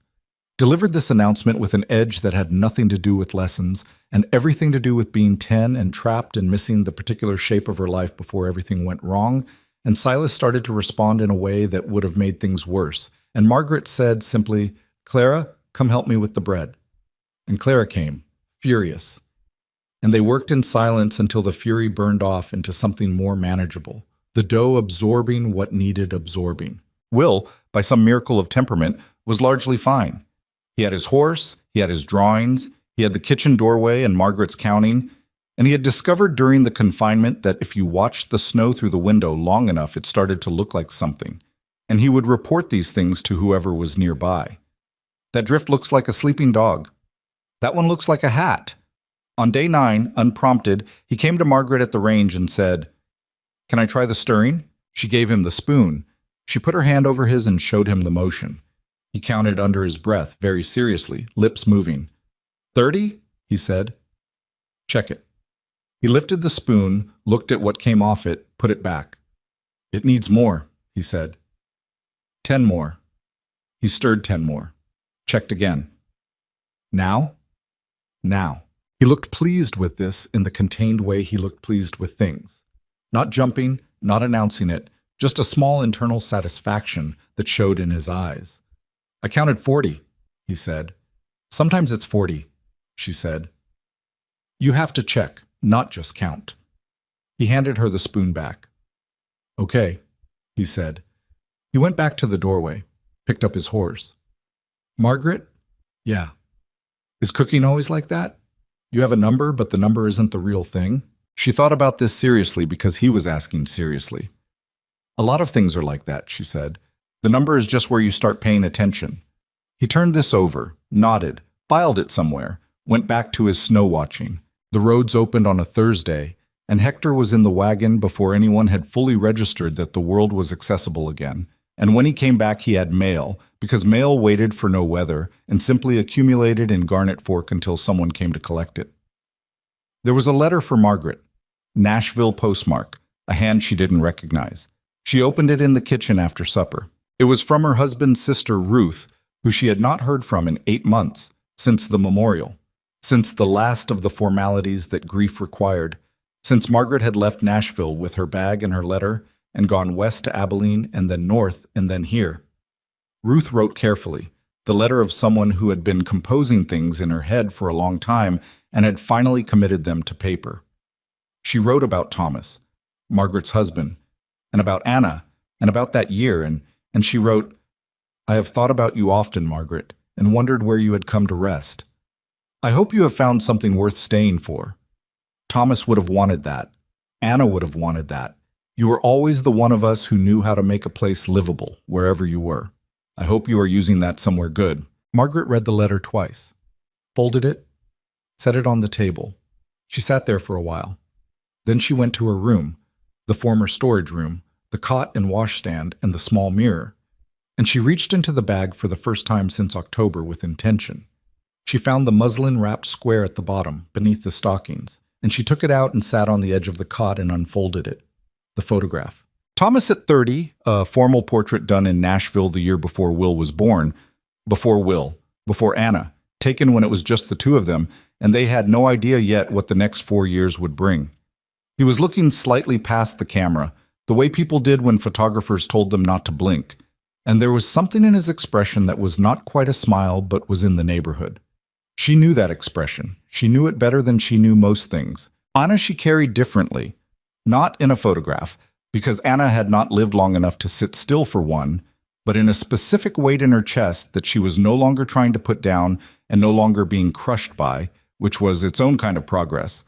The progress of someone learning to carry a thing correctly so that the carrying itself became possible. She looked at the photograph for a long time. Then she said, to the room, to no one, to the particular empty frequency on which she still sometimes addressed the people who were gone. "I found somewhere good." She put the photograph on the washstand, not back in the bag, on the stand where she could see it. She went back to the kitchen. Spring came the way spring came in Colorado. Not gently, not in a straight line, but in a negotiation with winter that went on for 6 or 7 weeks. Warm days followed by cold snaps, followed by mud, followed by the first genuine warmth that you could finally trust. March was a mess. April was complicated. By the first week of May, the ground had made up its mind. Margaret and Clara worked the kitchen garden together over 3 consecutive Saturdays, turning the soil, breaking the clods that had compacted over winter, working in the compost that Hector had been building in the east corner of the yard since February, because Margaret had asked him to, and he had done it without commentary. The seed order arrived in late March, slightly delayed, and Margaret had spread everything out on the kitchen table and gone through it with Clara the way her mother had gone through it with her. This variety does better in dry soil. This one needs more water. These two don't like each other as neighbors. "Plants have preferences," Clara had said. "Plants have preferences," Margaret confirmed. "Most things do." Clara had written notes in a small notebook she'd gotten for Christmas. She wrote everything down with the seriousness of a person who understood that knowledge was worth keeping. At the bottom of one page, underneath the planting notes for the beet section, she had written in her careful 10-year-old hand, "Margaret says the best things take longer. Plant early, be patient." Margaret saw it once by accident and didn't mention it. Some things were better left as private conclusions. The formal ceremony, which was not a ceremony exactly, because neither Silas nor Margaret were people given to ceremony, happened on a Saturday in late April when the mud had mostly dried and the garden was half planted and the light was doing the specific thing spring light did after a hard winter, which was arriving with a generosity that felt slightly unearned and was welcome anyway. Silas had asked her the week before quietly, in the kitchen, whether she wanted the thing done proper. A justice of the peace in Garnet Fork, witnesses if she wanted them. She'd thought about it and said yes, not because she needed the ceremony, but because the children needed to see it done, needed the tangible evidence of a commitment made in front of people, which was different from the commitment already living in the day-to-day of the house. So they went to Garnet Fork on a Saturday, Silas and Margaret and Clara and Will and Edith Hale, who wore her best dress and sat in the front of the wagon with a posture of such rigid dignity that it was its own kind of statement, and the justice of the peace, a compact, no-nonsense man named Webb, who had been performing this function in Colfax County for 15 years, married them in the room behind his office in 12 minutes. It was not a long ceremony. Webb asked the necessary questions, and they gave the necessary answers, and he pronounced the thing done and shook Silas's hand and told Margaret he'd heard about her cooking from the Hendersons, and she was welcome in this county. Will, who had been standing beside Clara with his horse under his arm through the entire proceeding, said, "Is it finished?" "It's finished," Silas said. "Okay." He looked at Margaret. "Can we get something to eat? I'm hungry." They ate at the counter of the Garnet Fork General Store, Mrs. Osterhaus having produced, with a kind of pleased unsurprisedness that suggested she'd been preparing for this, a plate of cold sliced ham and a fresh batch of biscuits that were, Margaret noted with professional fairness, not bad. Not bad at all. "Your biscuits have improved," she told Mrs. Osterhaus. "I had advice," Mrs. Osterhaus said, with a look that suggested the advice had come through channels Margaret would recognize. Edith Hale ate her biscuit and said, "Adequate," which from Edith was essentially a standing ovation. Clara sat on the store counter beside her father because there weren't enough chairs and nobody made her get down, and she ate her ham with an appetite that had become reliable over the past months. The careful restraint of those first weeks worn away by enough good meals and enough safe mornings that her body had finally started believing the food would keep coming. On the wagon ride home, Will fell asleep against Margaret's arm, heavy and boneless the way sleeping children were, his horse tucked against his chest. The afternoon light came across the plains at the low gold angle of late April, turning the new grass the color of something you wanted to remember. The mountains in the west were still snow-capped, white against a sky that had finally decided to be blue. Clara, sitting on Margaret's other side, said nothing for a long time, then, "The beets should be showing by next week." "Probably," Margaret said. "I'm going to check them every morning." "That's a good idea." A pause. Then Clara leaned very slightly against Margaret's shoulder. Not dramatically, just leaned. The way a person leaned on something they'd decided they could trust with their weight. Margaret did not move, did not make anything of it, just stayed exactly where she was, which was where she was needed. The ranch was visible now in the distance, the fence line first, then the barn, then the house, the smoke from the kitchen chimney where Hector had agreed to keep the fire banked while they were in town. Ordinary and imperfect, and hers in the way that things became yours, not through ownership, but through the accumulated weight of care poured into them over time. She thought about this woman who had stood at that gate in October with a worn bag and 31 cents. She thought about what that woman had been looking for. Not a job, not exactly, though she'd needed one. Something more basic. The thing you look for when everything else has been taken and you have to find out what you're actually made of underneath the losses. She had found out. What she was made of was this: patience, when patience was the only tool available. Honesty, even when lying would have been easier and kinder in the short term. The stubbornness to keep cooking when the shelves were bare, and the stubbornness to stay when the roads to somewhere easier were open.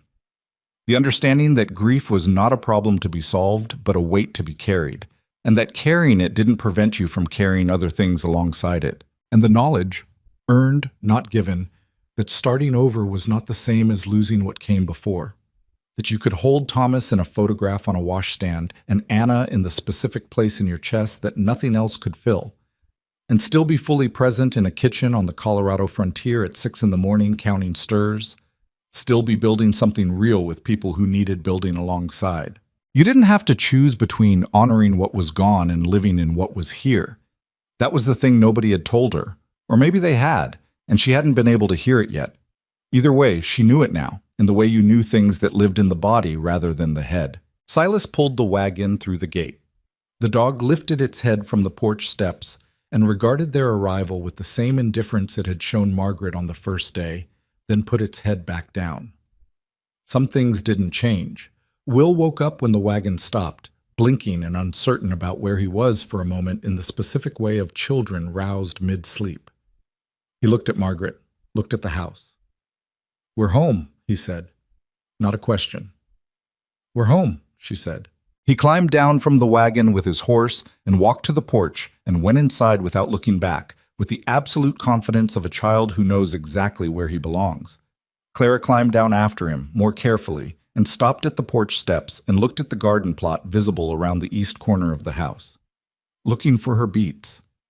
Then she went inside. Edith Hale descended from the wagon front with the assistance of no one, because she was Edith Hale, and walked to the front door and paused and said, without turning, "I'll start the evening fire." "Thank you, Edith," Margaret said. A slight nod. She went inside. Silas wrapped the reins and sat for a moment before climbing down. Margaret sat beside him on the wagon seat in the late afternoon light, the ranch spread around them, the mountains beyond. "You all right?" he asked. "Yes," she said. Then, more honest, "Mostly. Mostly is fine," he said. "Mostly is what most days are." "That's not an inspiring sentiment." "No," he agreed. "It's true, though." She looked at the house, at the smoke from the chimney, at the garden fence where the beets were underground doing whatever beets did in late April, which was the slow, invisible work of becoming what they were going to be. "The south bed needs another foot of compost before we can plant the tomatoes," she said. "I'll tell Hector.